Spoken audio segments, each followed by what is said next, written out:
ஒரு அரசனும் அமைச்சரும் ஒரு நாள் ரொம்ப சாவகாசமாக பேசிக்கிட்டு இருந்தாங்களாம். அரசன் அமைச்சரை பார்த்து ஒரு கேள்வி கேட்டிருக்கார். ஏங்க அமைச்சரே, ஆசை இல்லாத ஒரு மனுஷனால் இருக்க முடியுமா அப்படின்னு.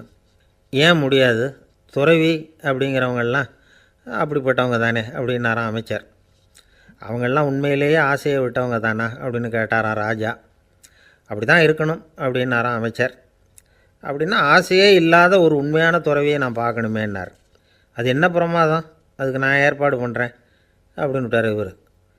சொல்லிவிட்டு உடனே புறப்பட்டு போனார். அங்கங்கே தேடினார். அப்புறம் தான் அவருக்கு புரிஞ்சுது உண்மை துறவியை கண்டுபிடிக்கிறது எவ்வளவு கஷ்டமான காரியம்னு. இருந்தாலும் ராஜா கிட்ட சொல்லியாச்சே உண்மை துறவியை காட்டுறேன்னு. இப்போ என்ன பண்ணுறது? ராஜா கிட்ட சொன்னபடி நடக்கலைன்னா அவருக்கு கோபம் வந்துடும். அமைச்சர் ஒரு யோசனை பண்ணார். அவருக்கு ஒரு வழி தெரிஞ்சுது. அதுதான் சரின்னு முடிவு பண்ணார். அதாவது அந்த ஊரில் அவருக்கு தெரிஞ்ச நாடக நடிகர் ஒருத்தர் இருக்கிறார், நல்லா நடிப்பார். அவரை போய் பார்த்தார். இதை பாருப்பா, எனக்காக நீ ஒரு காரியம் செய்யணும்னார். என்னன்னு கேட்டார் அவர். நீ ஒரு துறவி மாதிரி கொஞ்சம் நேரத்துக்கு நடிக்கணும். ராஜா உன்னை பார்த்துட்டு போகிற வரைக்கும் நடி, அது போதும். அதுக்காக உனக்கு 10,000 ரூபா தரேன் அப்படின்னார். அவர் எந்த காலத்தில் இவ்வளவு பணத்தை மொத்தமாக பார்த்துருக்கார். அதனால் உடனே சரின்னு ஒத்துக்கிட்டார். அமைச்சர் அரண்மனைக்கு திரும்பி வந்தார். என்ன அமைச்சரே, இன்னுமா ஒரு உண்மையான துறவி கிடைக்கலன்னார். உண்மையான துறவி ஒருத்தரை இப்போ தான் கொஞ்ச நேரத்துக்கு முன்னாடி பார்த்து பேசிவிட்டு வர்றேன். அவர் நம்ம ஊருக்கு வெளியில் குளத்தங்கரையில் உள்ள ஒரு ஆலமரத்துக்கு அடியில் உட்காந்துருக்கிறார் அப்படின்னார் இவர். அப்படின்னா உடனே புறப்படுங்க அப்படின்னார் ராஜா. பரிவாரங்களோடு புறப்பட்டார். அங்கே அந்த மரத்தடியில் அந்த ஆள் வேஷம் போட்டுக்கிட்டு துறவி மாதிரி உட்காந்துருக்கிறான். ராஜா நேராக போனார். அந்த துறவி காலில் பொத்துன்னு விழுந்து வணங்கினார். உடனே ராணியும் அவர் காலில் விழுந்தாங்க. அடுத்தபடியாக அமைச்சர் விழுந்தார். அவருக்கு தெரியும் இது நம்ம ஆள் தான்னு. இருந்தாலும் என்ன பண்ணுறது, நேரம். அப்புறம் பரிவாரங்கள்லாம் துறவி காலில் விழுந்து ஆசீர்வாதம் வாங்கிட்டாங்க. ராஜா அப்புறமா தங்கத்தட்டில் பொன்னையும் பொருளையும் வச்சு அந்த துறவிக்கிட்ட ரொம்ப பணிவாக நீட்டுறார். தாங்கள் தயவு பண்ணி இதை ஏற்றுக்கணும் அப்படின்னு வேண்டிக்கிட்டார். அந்த துறவி பற்றில்லாமல் அதை பார்த்தார். எல்லாத்தையும் திறந்துவிட்ட எனக்கு இதெல்லாம் எதுக்காக அப்படின்னு சொல்லி அதை மறுத்துட்டாராம். ஆஹா, உண்மையான துறவியை பார்த்துட்டோம் அப்படிங்கிற ஆனந்தம் அரசருக்கு. ரொம்ப நிம்மதியாக திருப்தியாக திரும்பி வந்தார் அரண்மனைக்கு. அதுக்கப்புறம் அமைச்சர் யாருக்கும் தெரியாமல் அந்த துறவிகிட்ட ஓடினார். சொன்ன பிரகாரம் பணத்தை நீட்டினார். இந்தாப்பா, நான் உங்ககிட்ட சொன்னபடி 10,000 ரூபா பணம் எடுத்துக்கோ அப்படின்னார். அந்த ஆள் ராஜா கிட்ட சொன்னது மாதிரியே எல்லாத்தையும் திறந்துவிட்ட எனக்கு இதெல்லாம் எதுக்காக வேணாம் அப்படின்னு விட்டாராம். நடித்த வரைக்கும் போதும்ப்பா, இனிமேல் இந்த நாடக வசனம்லாம் வேணாம், வேஷத்தை கலைச்சிரு, பணத்தை வாங்கிக்கோன்னார். இல்லைங்க, இது வேஷம் இல்லை, இது வசனமும் இல்லை, இது உண்மை. கொஞ்ச நேரம் துறவி மாதிரி நடித்ததுக்கே இந்த தேசத்து ராஜா ராணி அமைச்சர் பரிவாரங்கள் எல்லாம் என் காலில் விழுந்து வணங்குறாங்க. அப்படின்னா உண்மையான துறவியாக இருக்கிறது எவ்வளவு பெருமையான விஷயம். நான் உண்மையான துறவியாக ஆக போகிறேன், அப்படி முடிவும் பண்ணிட்டேன் அப்படின்னார் அந்த நடிகர். வேஷம் கூட எப்படிப்பட்ட விளைவுகளை உண்டு பண்ணுது பார்த்தீங்களா. நம்மால் ஒருத்தன் ரொம்ப வசதியாக தான் இருந்தான். ஒரு நாள் அவன் சொத்து பூரா திருட்டு போட்டுது. அதுக்கப்புறம் இவன் துறவி மாதிரி ஆகிட்டான். ஊர் ஊராக சுற்றினான். ஒரு குருநாதரை தேடி கண்டுபிடிச்சான். அவர்கிட்ட சீடனாக சேர்ந்துக்கிட்டான். அவனை பார்த்து ஒருத்தர் கேட்டார், நீ உண்மையான சீடன் தானான்னு. இல்லைங்க, சீடன் மாதிரி நடிச்சுக்கிட்டு இருக்கிறேன் அப்படின்னா. அது குரு துரோகம் இல்லையா அப்படின்னு கேட்டார் அவர். இல்லைங்க, நான் பண்ணது குரு துரோகம் இல்லை, என் குரு பண்ணது தான் துரோகம். என்னுடைய பணத்தை கொள்ளையடித்தது இவர் தான். அதை எங்கே வச்சுருக்காருன்னு கண்டுபிடிக்கிறதுக்காக தான் இவர்கிட்ட சீடனாக சேர்ந்துருக்கிறேன் அப்படின்னா. ஒரு ஆள் இருந்தான், நிறைய பணம் சம்பாதிச்சான். ஆனால் செலவு பண்ண மனசு வரல, கருமி. அவன் என்ன பண்ணான், சேர்த்த பணம் பூராவையும் ஒரு மரத்தடியில் புதைச்சி வச்சுருந்தான். வாரத்துக்கு ஒரு தடவை அந்த மரத்தடிக்கு வருவான். புதைச்ச இடத்த ஆவலோடு பார்த்துக்கிட்டு இருப்பான். அதுக்கப்புறம் போயிடுவான். அவ்வளவுதான். ஒரு நாள் ஒரு திருடன் வந்தான். இவன் புதைச்சி வச்சுருந்ததெல்லாம் எடுத்துகிட்டு போயிட்டான். இது தெரிஞ்சு போச்சு. அந்த கருமி புலம்ப ஆரம்பிச்சிட்டான். இவன் புலம்பலை கேட்டதும் அக்கம் பக்கத்தில் இருந்தவங்கெல்லாம் ஓடி வந்தாங்க. என்ன விஷயம்னு விசாரித்தாங்க. இவன் சொன்னான். ஒரு பெரியவர் கேட்டார், ஏன்ப்பா வாரம் இந்த இடத்த பார்க்குறதாக சொன்னியே, எப்போவாவது இதில் இருக்கிற பணத்தை எடுத்து செலவு பண்ணியிருக்கியா அப்படின்னு கேட்டார். நான் அப்பப்போ அதை பார்க்குறது தான் வழக்கம், அதை தொட்டதே இல்லைன்னு அவன். சரி, அப்படின்னா இப்போவும் நீ அதே மாதிரி வாரம் ஒரு தடவை இந்த இடத்த பார்த்துட்டு போகலாமே அப்படின்னாராம் அந்த பெரியவர். அதுவும் சரிதானே. எவ்வளவு காலமானாலும் அவன் அந்த பணத்தை எடுத்து செலவு பண்ண போகிறதில்ல. அப்படி இருக்கிறப்ப உள்ளே பணம் இருந்தாலும் ஒன்று தான், இல்லாமல் போனாலும் ஒன்று தான். இதிலேருந்து என்ன புரியுதுன்னா, ஒருத்தர்கிட்ட இருக்கிற பணத்தை கொண்டு அவர் பணக்காரரா ஏழையா அப்படின்னு முடிவு செய்கிறது சரியில்லை. அந்த செல்வத்தை அனுபவிக்கிற திறன், பயன்படுத்துகிற திறன், அதை வச்சு தான் அவர் ஏழையா பணக்காரரா அப்படிங்கிறத நிர்ணயம் பண்ணணும். அதுதான் சரி. செலவு பண்ண தெரியாதவன் சேகரம் பண்ணிகிட்டே இருக்கிறதுனால என்ன பிரயோஜனம்? தலைமுடியே இல்லாதவன் தாராளமாக சீப்புகளை வாங்கி சேகரம் பண்ணுறது மாதிரி தானே இது. சில சமயம் செலவு பண்ண நாம் தயாராக இருந்தால் கூட அந்த செல்வம் நமக்கு பயன்படுறதில்ல. அரேபியாவில் ஒரு நகை வியாபாரி விலை உயர்ந்த முத்துக்களை எல்லாம் அவர் வச்சு வியாபாரம் பண்ணிகிட்டு இருந்தார். அவர் ஒரு சமயம் ஒரு பாலைவனம் வழியாக போயிட்டு இருக்கிறார் ஒட்டகத்தில். அப்போது திடீர்னு கடுமையான புயல் வீச ஆரம்பிச்சுட்டுது. திசை தவறி இவர் எங்கேயோ வந்துட்டார். கூட வந்தவங்களையும் காணலை, எங்கே போனாங்களோ தெரியல. இவர் ரொம்ப பயந்து போய் அங்கே எங்கேயுமா அலைஞ்சு திரியிறார். வழியே தெரியல, பசி கடுமையாயிட்டுது. ஒட்டகத்து முதுகில் ஒரு மூட்டை இருந்தது, அதை பிரித்து பார்த்தார். உள்ளே ஏதாவது இருக்கான்னு தேடி பார்க்குறார். அது வரைக்கும் கண்ணில் தட்டுப்படாத அபூர்வமான ஒரு பை கண்ணில் பட்டுது. ஆஹா, அதில் ஏதாவது சாப்பிட்றதுக்கு இருக்கும் அப்படின்னு நினச்சி ஆவலாக அதை பிரித்து பார்க்குறார். அந்த பையில் விலை உயர்ந்த முத்துக்கள் நிறைய இருந்துதான். அப்போ தான் அவர் நினச்சாராம், விலை உயர்ந்த முத்துக்கள் கூட சாப்பிட்றதுக்கு உணவாக முடியாது அப்படிங்கிறத புரிஞ்சுக்கிட்டாராம். எந்த நேரத்தில் எது நமக்கு தேவையோ அது நமக்கு தாராளமாக கிடைக்கணும். அப்படி அது கிடைக்கிறதுக்கு நம்மக்கிட்ட இருக்கிற செல்வம் பயன்படணும். அது நமக்கும் பயன்படலாம், நம்ம மூலமாக அடுத்தவங்களுக்கும் பயன்படலாம். அதுதான் செல்வத்தின் பயன். ஒரு மரத்தடியில் ஒருத்தன் உட்காந்து அழுதுகிட்டு இருந்தான். அந்த பக்கமாக வந்த இன்னொருத்தன் ஏப்பா அழுதுகிட்டு இருக்கிறேன்னு கேட்டான். இந்த இடத்துல தான் பூமிக்கு அடியில் பணம் இருக்குது, புதைச்ச இடம் தெரியல, அதான் அழறேன் அப்படின்னா. நல்லா ஞாபகப்படுத்திப்பார், எந்த இடத்துல புதைச்ச அப்படின்னு கேட்டான் இவன். அது எப்படி எனக்கு தெரியும், புதைச்சி வச்சிருக்கிறவன் நான் இல்லையே, எங்கள் எதிர்த்த வீட்டுக்காரன் அப்படின்னானா இவன். அந்த ஆள் என்னை கண்ணா புண்ணான்னு திட்டிவிட்டான் சார், அதை நினச்சா எனக்கு ரொம்ப வருத்தமாக இருக்குது அப்படின்னு சொல்லி கவலைப்பட்டார் ஒருத்தர். இதில் கவலைப்படுறதுக்கு என்ன இருக்குது அப்படின்னார் ஒரு பெரியவர். அவர் ஒரு மகான். என்ன சார் இப்படி சொல்கிறீங்க, ஒருத்தர் நம்ம பார்த்து திட்டுனா வருத்தமாக இருக்காதா அப்படின்னார். அது எப்படி வருத்தமாக இருக்கும், திட்டுறதுங்கிறது என்ன, அது வெறும் சத்தம் தானே அப்படின்னார் அந்த பெரியவர். நம்ம ஆளுக்கு தலையை பிச்சுக்கலாம் போல் இருந்தது. இருக்காது அப்படின்னா நமக்கே அப்படி தானே தோணுது. அந்த பெரியவர் சொல்கிறது ரொம்ப பெரிய விஷயம். அதை நாம் புரிஞ்சிக்க முயற்சி பண்ணலாம்னா நடைமுறை வாழ்க்கைக்கு அது ஒத்து வர்றது மாதிரி தெரிய மாட்டேங்குது. இருந்தாலும் அந்த பெரியவர் அதுக்கு என்ன தான் விளக்கம் கொடுக்குறாருன்னு பார்ப்போமே. ஒரு ரயில் போயிட்டுருக்கு, அதில் ஒரு சாது போயிட்டுருக்கார். அந்த ரயில் அவர் ஹரித்வாரம் போயிட்டுருக்கார். அவர் ரயிலில் ஏகப்பட்ட கூட்டம். நம்ம ஊர் ரயில் கேட்க வேணும், டிக்கெட் வாங்கிட்டு கொஞ்சம் பேர், வாங்காத கொஞ்சம் பேர். அது என்னத்துக்கு அனாவசியமாக டிக்கெட் அப்படிங்கிற நினப்பில் பாதி பேர். இந்த கூட்டத்துக்கு மத்தியில் அந்த சாதுவும் போயிட்டுருக்கிறார். உட்கார்றதுக்காக இருந்த இடத்துல ஒரு ஆள் படுத்துருக்கிறான், கொஞ்சம் முரட்டு ஆசாமி. அவன் கால் பக்கத்தில் கொஞ்சோண்டு இடம் பாக்கி இருந்தது. அந்த இடத்துல இந்த சாது உட்காந்துருந்தார். மெதுவாக உட்காந்துக்கிட்டார் போய். ஆனால் அந்த ஆள் ராத்திரி பூரா இவரை காலால் உதச்சிக்கிட்டே இருக்கிறான். அது இவருக்கு ரொம்ப அவமானமாக பட்டுது. அதனால் துக்கம் ஏற்பட்டுது. இருந்தாலும் அதை ஒரு மாதிரியாக சகிச்சுக்கிட்டே இவர் வந்து சேர்ந்தார். பொழுது விடிஞ்சுது. அந்த சாது ஹரித்வார் வந்து சேர்ந்தார். அங்கே ஒரு பெரிய ஞானியை சந்தித்தார்.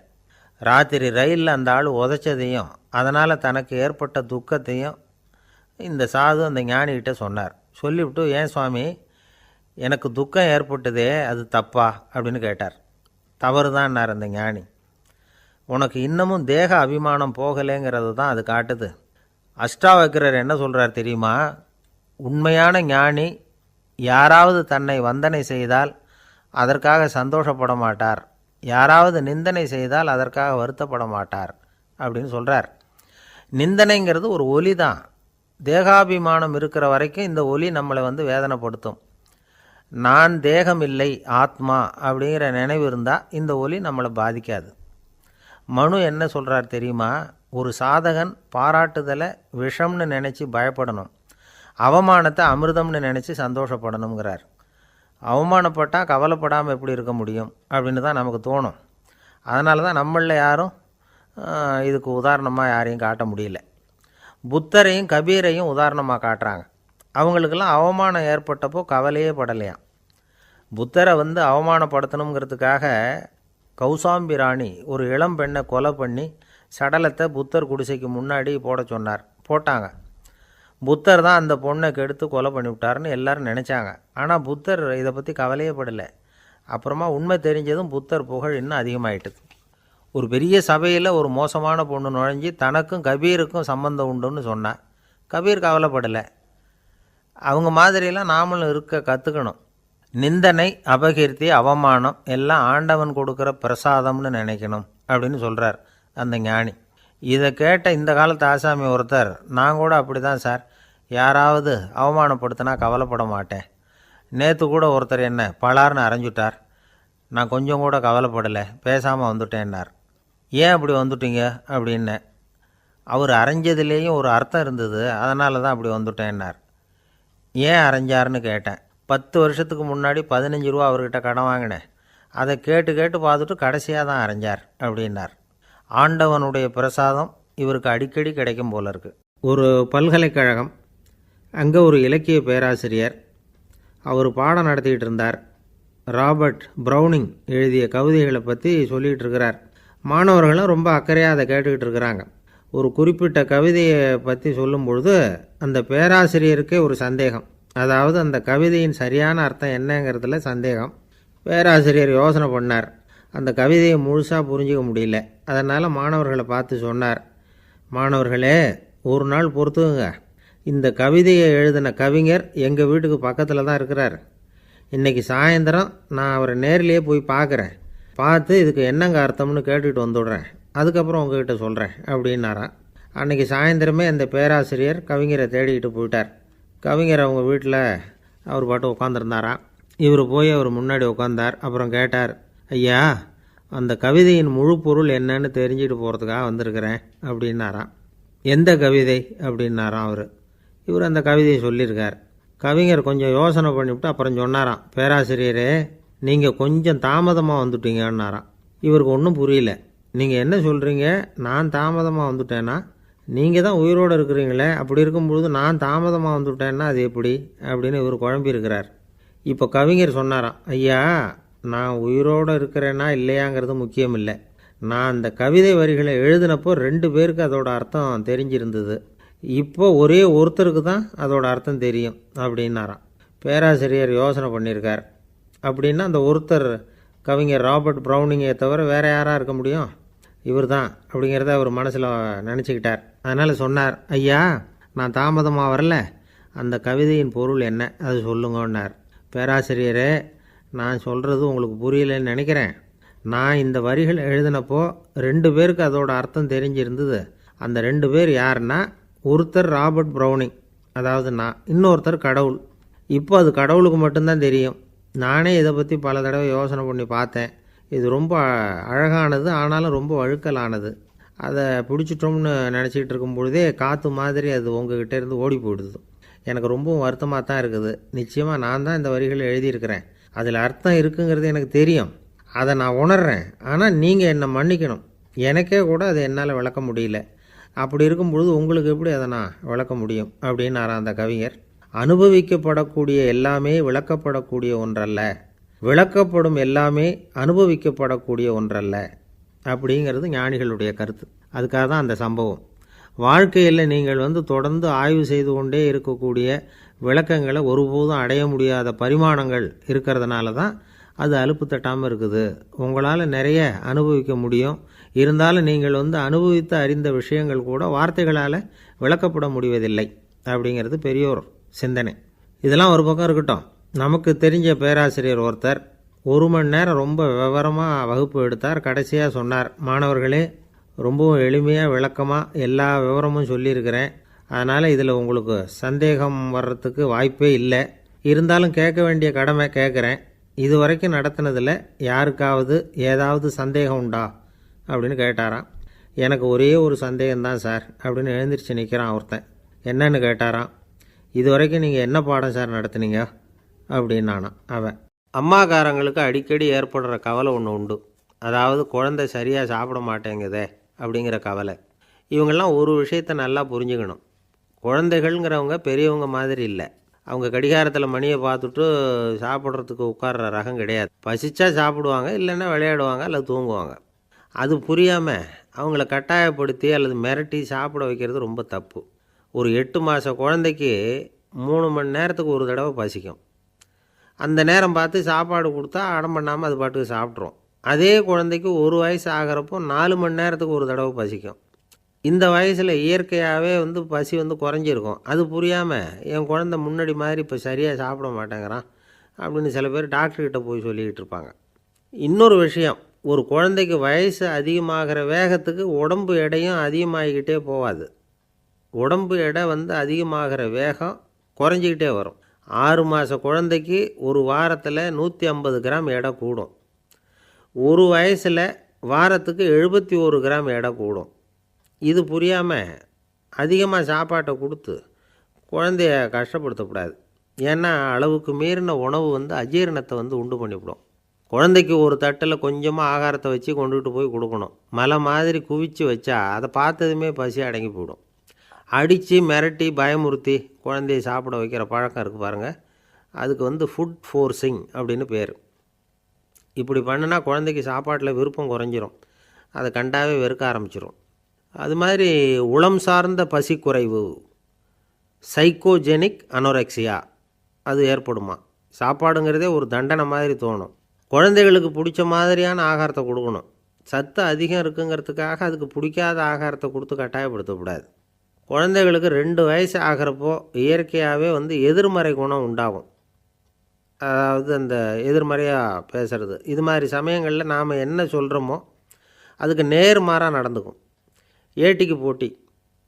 சாப்பிட சொன்னால் விளையாட போவோம், விளையாட சொன்னால் சாப்பாடு கேட்கும். இதை புரிஞ்சுக்கிட்டு நடந்துக்கணும். குழந்தை சொன்ன பேச்சை கேட்கலேன்னு கோவப்படக்கூடாது. குழந்தை வளர வளர பிடிவாத குணம் வர்றது சகஜம்.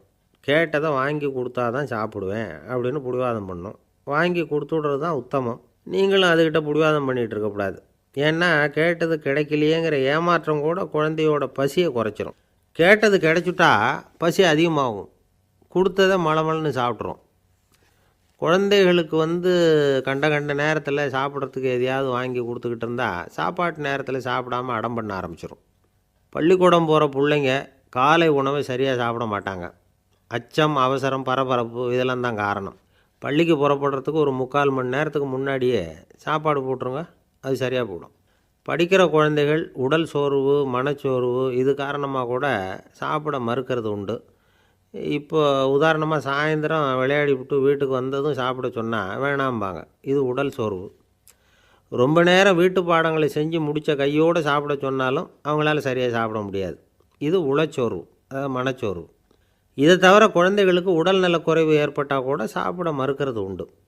சில மருந்து மாத்திரைகள் கூட பசியை குறைச்சிரும். அதனால் சரியாக தெரிஞ்சுக்கிட்டு குழந்தைகளை சாப்பிட வைக்கணும்.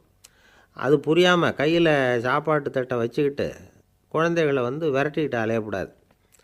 ஒரு சின்ன பையன் சொன்னான், எங்கள் அம்மா சாப்பாடு போடுறது தெரிஞ்சால் நான் உடனே வீட்டை விட்டு வெளியில் ஓடி போடுவேன் அப்படின்னா. ஏன் அப்படி பண்ணுறேன்னு கேட்டோம்.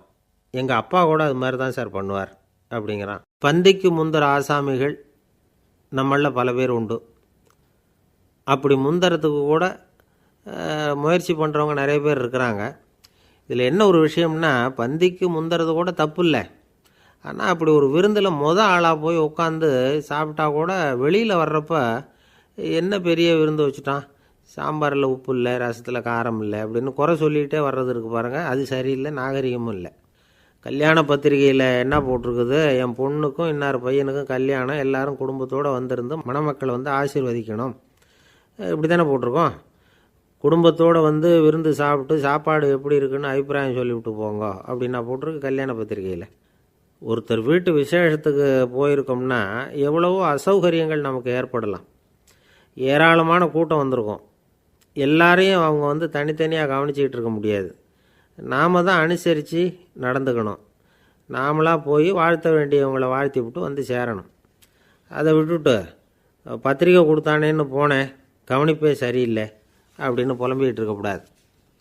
ஒரு விருந்துக்கு போனால் அங்கே எப்படி நடந்துக்கணும் அப்படிங்கிறத பற்றி கூட அனுபவசாலிகள் சில விவரங்கள்லாம் சொல்லியிருக்கிறாங்க.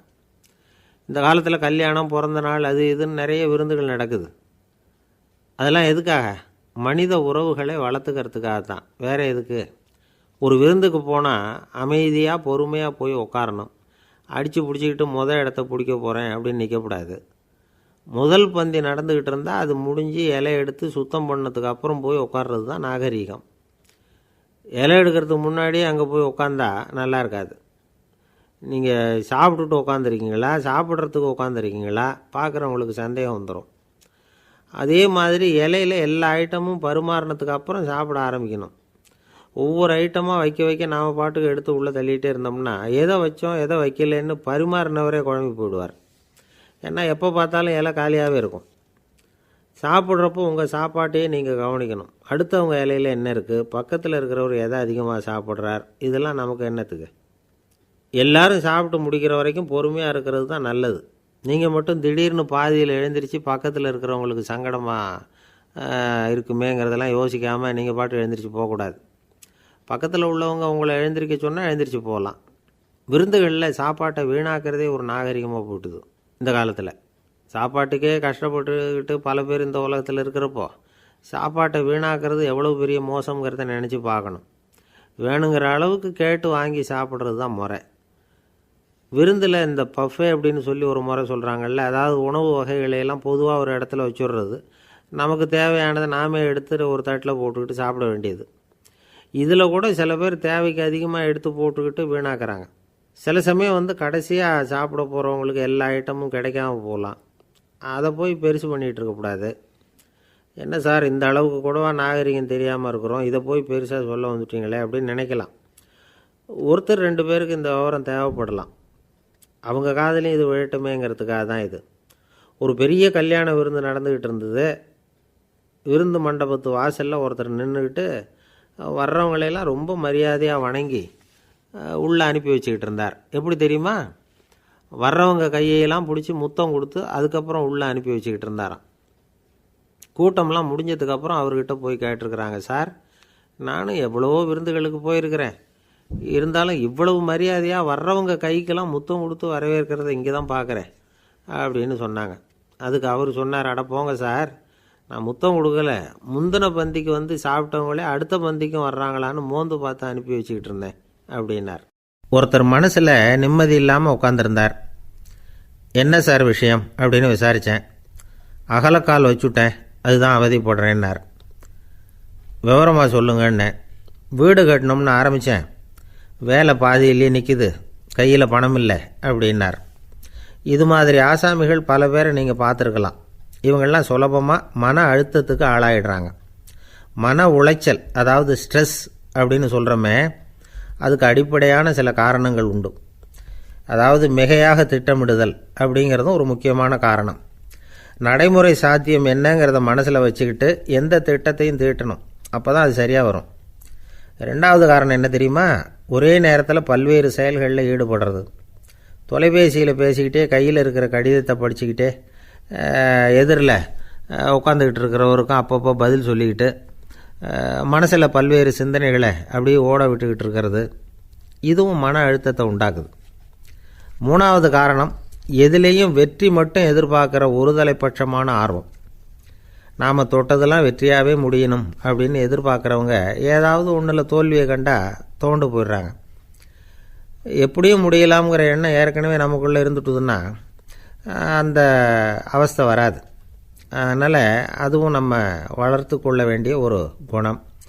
மன உளைச்சல் ஏற்படுறதுக்கு இன்னொரு காரணம், எதையும் வேகமாக செஞ்சுடணும் அப்படிங்கிற துடிப்பு. அந்த துடிப்பே மனசை அழுத்த ஆரம்பிச்சிடும். எந்த ஒரு காரியத்திலையும் தாமதமோ இடையூறோ ஏற்பட்டால் அதை பொறுத்துக்கிற மனப்போக்கம் வேணும். அது இல்லாதவங்க அழுத்தத்துக்கு ஆளாயிடுறாங்க. சில பேர் வேலைன்னு எந்த நேரம் பார்த்தாலும் வேலையே கதின்னு கிடப்பாங்க. பொழுதுபோக்குக்கோ உடற்பயிற்சிக்கோ குடும்பத்தில் உள்ளவங்க அல்லது நண்பர்கள் கூட கலந்துரையாடவோ கொஞ்சம் கூட நேரம் ஒதுக்க மாட்டாங்க. இந்த சுபாவம் மன அழுத்தத்தை உண்டு பண்ணும். இதையெல்லாம் புரிஞ்சுக்கிட்டு அதிலிருந்து விடுபடுறது எப்படின்னு யோசிக்கணும். வல்லுநர்கள் இது தொடர்பாக சில யோசனைகளை சொல்லி வச்சுருக்கிறாங்க. அது என்னென்னா, வாழ்க்கைங்கிறது பிரச்சனைகளால் பின்னப்பட்ட ஒன்று, அது எப்போவுமே முடிவடையாத ஒரு தொடர்கதை அப்படிங்கிறத முதல்ல நாம் புரிஞ்சுக்கணும். ஒரே நேரத்தில் ஒரு காரியத்தில் மட்டுமே நாம் கவனம் செலுத்தணும். அடுத்தவங்க காரியத்தில் தலையிடக்கூடாது. எதையும் பேச ஆரம்பிக்கிறதுக்கு முன்னாடி நம்மை நாமே கேட்டுக்க வேண்டிய கேள்வி 2. ஒன்று, நான் சொல்ல போகிறது ரொம்ப முக்கியமானதா? 2வது, நான் சொல்கிறத அவங்க கேட்குறதுக்கு ஆசைப்படுறாங்களா? நான் பேசுகிறதுக்கு அது சரியான நேரம்தானா? இதை யோசித்து பார்த்ததுக்கப்புறம் எதையும் பேச ஆரம்பிக்கணும். முடிஞ்ச அளவுக்கு வளைந்து போகிற சுபாவத்தை வளர்த்துக்கணும். நம்ம நேரம் விலை மதிப்பு இல்லாதது, அதை வீணாக்கக்கூடாது. சிரிக்க தெரியலனாலும் பரவாயில்ல, முகத்தில் கொஞ்சம் புன்முறுவலாவது காட்டணும். இதெல்லாம் ரொம்ப முக்கியம். அடுத்தவங்க ஏதாவது செஞ்சால் உடனே நன்றி சொல்ல மறக்கப்படாது. தினமும் கொஞ்சம் நேரத்தை தனிமையில் செலவு பண்ணணும். மன உளைச்சலிருந்து விடுபடுறதுக்கு 3 முக்கிய வழிகள் சொல்கிறாங்க. அதை சுருக்கமாக ரெட் அப்படின்னு சொல்கிறாங்க. RED ஆங்கில எழுத்தில். அந்த முதல் எழுத்து ஆர், அது என்னென்னா ரிலாக்ஸேஷன், அதாவது இடை ஓய்வு. 2வது E எக்ஸர்சைஸ், உடற்பயிற்சி. 3வது டயட், திட்டமிட்ட உணவு முறை. அதனால் தியானம், மூச்சு பயிற்சி இதெல்லாம் இந்த இடை ஓய்வுக்கு வழிகள். எந்த வேலையையும் தொடர்ந்து செய்யக்கூடாது. எல்லார்கிட்டையும் கலகலப்பாக பழகணும். மாதத்துக்கு ஒரு நாளாவது குடும்பத்தோடு வெளியில் போயிட்டு வரணும். சுலபமான உடற்பயிற்சிகளை செய்யலாம். உடற்பயிற்சிங்கிறது நமக்காக நாம் செய்கிற ஒரு நீண்டகால முதலீடு அப்படின்னு சொல்லுவாங்க. அதாவது லாங் டேர்ம் இன்வெஸ்ட்மெண்ட்டாக. அளவோடு சாப்பிட்ணும், மெதுவாக சாப்பிட்ணும். இதெல்லாம் கொஞ்சம் மனசில் வச்சுக்கிட்டு நடந்துக்கிட்டால் மகிழ்ச்சியாக வாழலாம். சில பேர் சாப்பாட்டு விஷயத்தில் ரொம்ப அக்கறை எடுத்துக்கிறது உண்டு. ஒரு குண்டு ஆசாமி சாப்பிட உக்காந்தார். முதல்ல ஒரு மாத்திரை சாப்பிட்டார். எதுக்குன்னு கேட்டோம். பசி எடுக்கிறதுக்குன்னார். சாப்பிட்டு முடித்தார். பிறகு மறுபடியும் ஒரு மாத்திரை சாப்பிட்டார். இது எதுக்குன்னு கேட்டோம். சாப்பிட்டது ஜீரணமாகறதுக்கு அப்படின்னார். ஒரு ஆஃபீஸில் வேலை பார்க்குற ஒருத்தர் ஏதோ தப்பு பண்ணிவிட்டார்.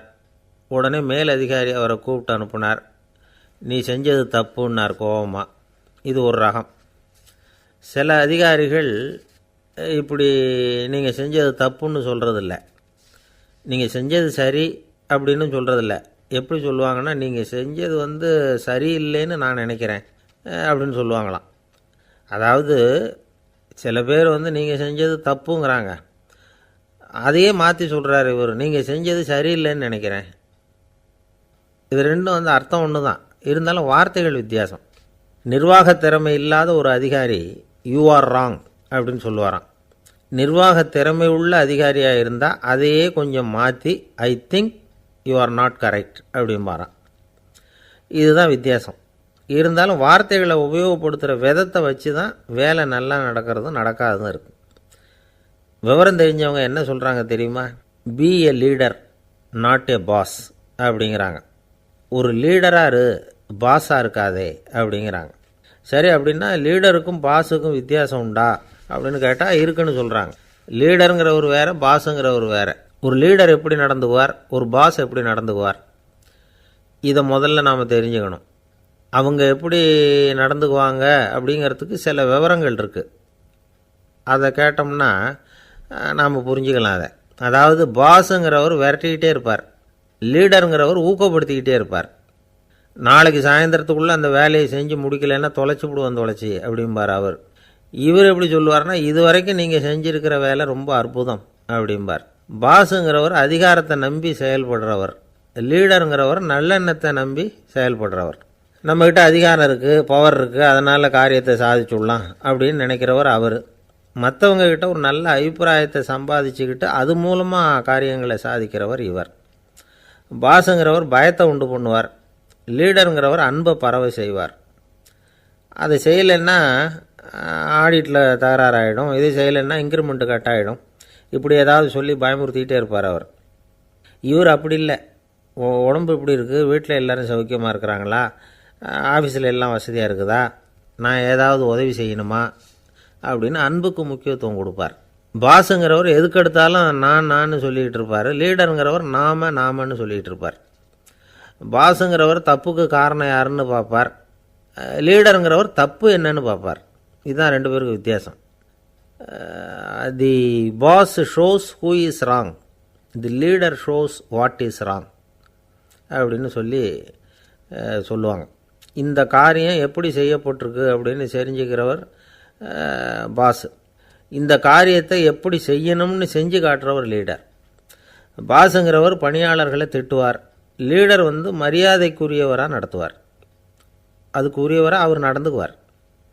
செய்கிற வேலையை ஒரு சுமையாக நினைக்க வைக்கிறவர் பாஸ், செய்கிற வேலையை ஒரு சந்தோஷமாக ஆக்கிறவர் லீடர். ஒரு முதலாளியாக இருக்கிறவர் அல்லது ஒரு நிர்வாகியாக இருக்கிறவர் இது மாதிரியான நுணுக்கங்களையெல்லாம் தெரிஞ்சு வச்சுக்கிறது நல்லது. ஒரு பாஸ் இருக்கார், அவர் ஒரு நாள் ரொம்ப பெருமையாக தன்னோட ஆஃபீஸை பற்றி பேசிக்கிட்டு இருந்தார். எனக்கு கீழே 200 பேர் வேலை செய்கிறாங்க சார், நான் ஒரு கோடு கிழிச்சா அவங்க அதை தாண்டாத அளவுக்கு நான் நடந்துக்கிறேன் சார் அப்படின்னார் அவர். அது எப்படி முடியுது உங்களால் அப்படின்னு கேட்டோம். நான் கோடே கிழிக்கிறதில்ல சார் அப்படின்னார். என்ன சார் உங்கள் பையன் என்ன செஞ்சுக்கிட்டு இருக்கிறான் இப்போது அப்படின்னு கேட்டார் ஒருத்தர். அடிக்கடி கண்ணாடி முன்னாடி நின்று அழகு பார்த்துக்கிட்டு இருக்கிறான் சார் அப்படின்னார் அப்பா. இளம் பருவம் இப்படி தான் இருக்கும், அதையெல்லாம் சாதாரணமாக நினச்சிடாதீங்க அப்படின்னார் அவர். என்ன சார் சொல்கிறீங்க, கண்ணாடி முன்னாடி நின்றுக்கிட்டு நேரத்தை வீணாக்கிக்கிட்டு இருக்கான், அதை ஒரு பெரிய விஷயமாக நான் நினைக்கணுமா அப்படின்னார் இவர். இளம் பருவத்தில் இளைஞர்களுக்கும் சின்ன பொண்ணுங்களுக்கும் அடிக்கடி கண்ணாடியில் பார்க்கணும்னு தோணும். அது வெறுமனே அழகு பார்க்குறது மட்டும் இல்லை, அவங்க தங்களையே தேடி கண்டுபிடிக்கிற ஒரு முயற்சி அது. இது ஒரு மனோதத்துவ விளைவு. இது வரைக்கும் சின்ன பிள்ளையாக இருந்துட்டோம், இனிமேல் நாமளும் மற்றவங்க மாதிரி மனிதர்கள் தான் அப்படிங்கிற உணர்வு அவங்களுக்கு வருது. தங்களோட முகம் எப்படி இருக்குது, அழகு எப்படி இருக்குது, உடம்பு நேரம் எப்படி இருக்குது, முடி எப்படி இருக்குது அப்படிங்கிறதையெல்லாம் கண்டுபிடிக்கிறாங்க. அதுக்கப்புறம் இன்னொரு ஆணோ பொண்ணோ தன்னை கவனிக்கணும் அப்படின்னு நினைக்கிறாங்க. இதெல்லாம் மனோதத்துவ உண்மைகள், இதெல்லாம் இயற்கை. இதை பார்த்துட்டு பெற்றவங்க பிள்ளைங்க கெட்டு போட்டாங்க அப்படின்னு நினைக்கக்கூடாது, அவங்கள திட்டிக்கிட்டே இருக்கக்கூடாது. இன்றைக்கி பல குடும்பங்களில் இதுதான் நடந்துக்கிட்டு இருக்குது. மனுஷ வாழ்க்கையிலேயே இப்படியும் இல்லாத அப்படியும் இல்லாத ஒரு பருவம் இளம் பருவம். 13லேருந்து 19 வயசுக்கு உட்பட்ட ஆண்கள் பெண்கள் இந்த வகையை சேர்ந்தவங்க, டீனேஜ் குரூப். இவங்கள சின்னவங்கன்னு நினச்சிட முடியாது, பெரியவங்கன்னு நினச்சிட முடியாது. இவங்க ரொம்ப சென்சிட்டிவ். சமூகம் நினச்சா இவங்களை நல்லவங்களாகவும் ஆக்கலாம், கெட்டவங்களாகவும் ஆக்கலாம். கொஞ்சம் அக்கறை எடுத்துக்கிட்டால் பெரிய பெரிய மேதைகளையும் விஞ்ஞானிகளையும் உருவாக்கலாம். ஆனால் நடக்கிறது என்ன தெரியுமா, அநேகமாக இவங்களை யாருமே சரியாக புரிஞ்சுக்கிறது இல்லை, இவங்களை சரியாக நடத்துறதும் இல்லை. இது வரைக்கும் நாம் சொல்கிறத கேட்டுக்கிட்டு இருந்தான், இப்போல்லாம் அவன் இஷ்டத்துக்கு நடக்க ஆரம்பிச்சுட்டான் அப்படின்னு வருத்தப்படுற பெற்றோர்கள் அதிகம். இது வருத்தப்படுற விஷயம் இல்லை, சந்தோஷப்பட வேண்டிய விஷயம். உங்கள் புள்ள சொந்தமாக யோசிக்க ஆரம்பிக்கிறதும் நடந்துக்க ஆரம்பிக்கிறதும் ஒரு தப்பான விஷயமா? அவன் கடைசி வரைக்கும் உங்கள் பேச்சையே கேட்டுக்கிட்டு இருக்கணுங்கிறது என்ன நியாயம்? இன்றைக்கி இளைஞர்களை பெரியவங்க தப்பாக புரிஞ்சுக்கிட்டு தவறாக நடத்துறதுனால தான் அவங்களுக்கு வெறுப்பு, எரிச்சல், மனக்கசப்பு எல்லாம் உண்டாகுது. பெற்றவங்க சரியாக மதிக்கிறது இல்லை அப்படிங்கிற ஒரே காரணத்தினாலேயே வீணாக போகிற பிள்ளைங்க இன்றைக்கி அதிகம். சரி, பெற்றவங்களுக்கு இன்றைக்கி என்ன தான் புத்தி சொல்ல வர்றீங்க அப்படின்னு கேட்குறீங்களா? நாம் எதையும் சொல்ல வரல, ஆனால் அது சம்பந்தமான சில நிபுணர்கள் சொல்லியிருக்கிறத உங்கள் காதில் போட்டு வைக்கலாம். அது என்னென்னா, பிள்ளைங்க கிட்ட அன்பு செலுத்துங்க. குழந்தையாக இருந்தப்போ எவ்வளவு பாசமாக இருந்தீங்க, வளர வளர அதை ஏன் குறைச்சிக்கிறீங்க? பெற்றவங்களின் அன்பான வார்த்தைகளுக்கு ஏங்குறவங்க தான் இன்றைய இளைஞர்கள். அவங்க எதை சொன்னாலும் அதை அக்கறையாக காது கொடுத்து கேளுங்க, அலட்சியப்படுத்தாதீங்க. அவங்க விரும்புகிறது உங்கள்கிட்டேருந்து ஒரு மதிப்பு, மரியாதை, அங்கீகாரம், இவ்வளவு தான். அவங்களாவே முடிவுகள் எடுக்கட்டும், அதுக்கு நீங்கள் உதவியாக இருங்க, அது போதும். மற்றவங்க முன்னாடி, முக்கியமாக அவங்க நண்பர்கள் முன்னாடி அவங்கள பற்றி மட்டமாக பேசாதீங்க. அவங்கக்கிட்ட பொய் சொல்லக்கூடாது. நீங்கள் சொன்னது பொய்ன்னு தெரிஞ்சு போச்சுன்னா உங்கள் பேரில் அவங்களுக்கு இருக்கிற மதிப்பு போயிடும், நம்பிக்கை போயிடும். அவங்களுக்கு முன்னாடி நீங்கள் சண்டை போடக்கூடாது. உங்கள் பிள்ளைய எப்பவும் இன்னொரு பிள்ளையோட ஒப்பிட்டு பேசுகிற வேலையே வேணாம். கூட பிறந்த மற்றவங்களோட கூட ஒப்பிடக்கூடாது. இப்படி செஞ்சால் அவன் உங்ககிட்டையும் பிரியமாக இருக்க மாட்டான், அவங்ககிட்டையும் பிரியமாக இருக்க மாட்டான். புள்ள எங்கே போகிறான், என்ன பண்ணுறான் அப்படின்னுலாம் துப்பறிஞ்சிக்கிட்டு இருக்கக்கூடாது. இளைஞர்கள் தனிமையை விரும்புகிறவங்க. அவங்கள பெட்டியில் வச்சு மூடி பாதுகாக்கணும்னு நினைக்கக்கூடாது. அவங்கள எப்படி பாதுகாக்கிறது அப்படிங்கிறது அவங்களுக்கே தெரியும். உங்கள் புள்ள எப்படி நடந்துக்கணும்னு நீங்கள் எதிர்பார்க்குறீங்களோ அது மாதிரி நீங்கள் நடந்து காட்டுங்க, அது போதும். ஒரு வீட்டில் அப்பாவும் அம்மாவும் பேசிக்கிட்டு இருக்கிறாங்க.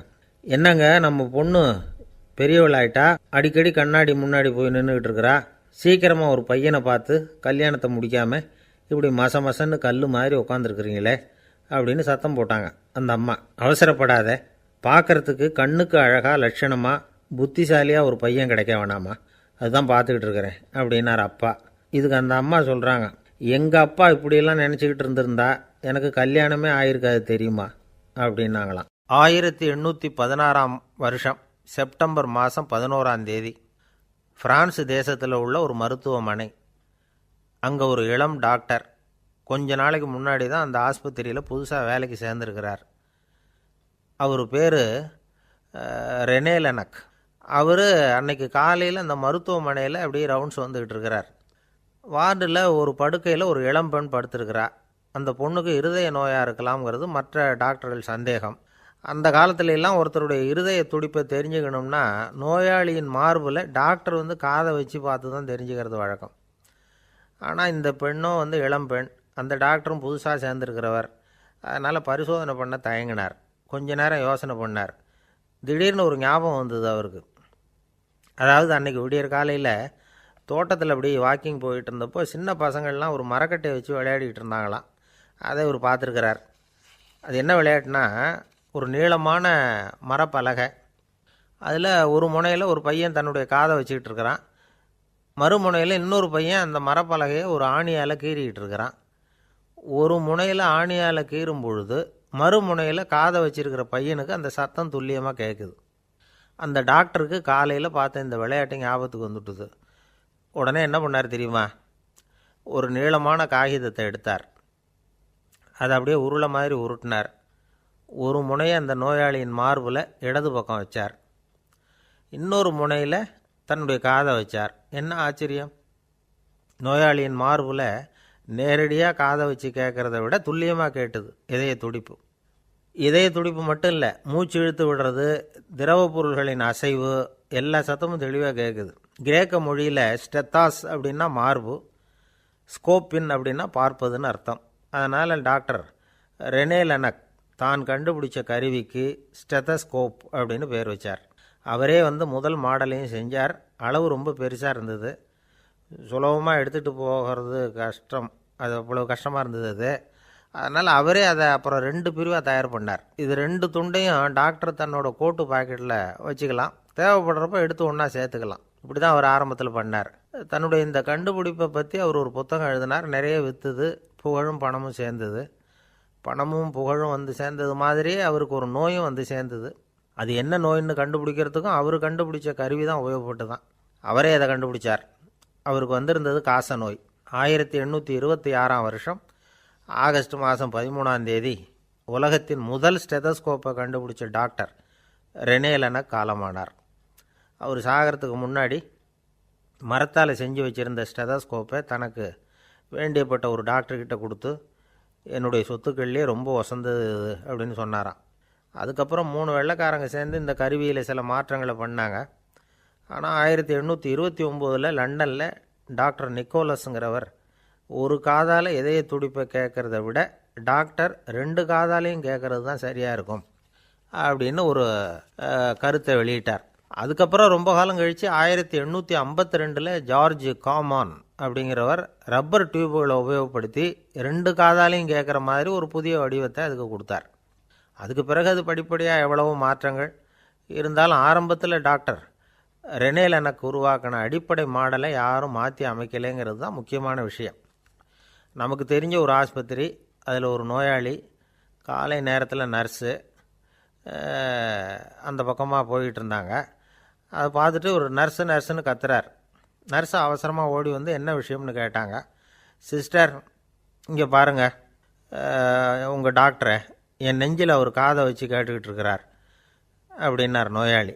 சிஸ்டர் பதட்டப்படாமல், அதனால் என்ன, இந்த டாக்டர் பழமையான விஷயங்களில் ரொம்ப நம்பிக்கை உள்ளவர், அதனால் ஸ்டெதாஸ்கோப்பை உபயோகப்படுத்தாமல் காதை வச்சு கேட்குறார், அது ஒன்றும் தப்பு இல்லை அப்படின்னாங்களாம். ஐயோ, அதுக்காக இல்லை சிஸ்டர், இவர் என் நெஞ்சு மேலே தலையை வச்சது நேற்று ராத்திரி 9 மணி, இப்போ விடிஞ்சு போச்சு, இன்னமும் தலையை எடுக்கவே இல்லை, அதுக்காக தான் சந்தேகப்பட்டு உங்களை கூப்பிட்றேன். அரேபிய நாடு, அங்கே ஒரு ஆட்சி தலைவர், அரேபிய நாட்டு ஆட்சி பொறுப்பை ஏற்றுக்கிட்டவர். அவர் ஆட்சி பொறுப்பை ஏற்றுக்கிட்ட பிறகு ஒரு நாள் ஒரு தெருவில் நடந்து போய்கிட்டு இருந்தார். அவர் தோளில் ஒரு பெரிய துணி மூட்டை, அதை சுமந்துக்கிட்டு கடத்தெருவை நோக்கி அவர் போய்கிட்டு இருக்கிறார். வழியில் அவரை சந்தித்தார் உமர். அவர் கேட்டார், கலீஃபா அவர்களே, எங்கே புறப்பட்டுட்டீங்க அப்படின்னு கேட்டார். கலீஃபான்னா ஆட்சி தலைவர்னு அர்த்தம். இதுக்கு அவர் சொன்னார், நான் துணி வணிகம் செய்கிறவன், அதனால் துணி வியாபாரம் செய்கிறதுக்காக போயிட்டுருக்கிறேன்னார். நீங்கள் இப்போ இந்த நாட்டுக்கு ஆட்சி தலைவர், ஆட்சி பொறுப்பில் இருக்கிறீங்க, நீங்கள் வியாபாரம் செய்ய போட்டால் அரசு பணிகளை செய்கிறது யார் அப்படின்னு கேட்டார் அவர். நான் அரசு பணிகளை மட்டுமே செஞ்சுக்கிட்டு இருந்தா என் குடும்பத்தை காப்பாற்றுறது யார் அப்படின்னு கேட்டார் அவர். இப்படி கேட்டவர் யார் தெரியுமா? அவர் தான் அபூபக்கர், இறை தூதர் முகமது அவர்களுக்கு பிறகு கலீஃபாவாக தேர்ந்தெடுக்கப்பட்டவர். அப்போலாம் ஆட்சி தலைவர்களுக்கு சம்பளம்னு எதுவும் கிடையாது. இந்த பிரச்சனையை எப்படி தீர்க்கிறதுன்னு யோசனை பண்ணார் உமர். அபு உபைதா அவர்கள்கிட்ட அழைச்சிட்டு போனார். அவர் யாருன்னா, அவர் தான் பொது நிதி கருவூலத்தின் பொறுப்பாளர். அவர்கிட்ட பிரச்சனையை சொன்னார்.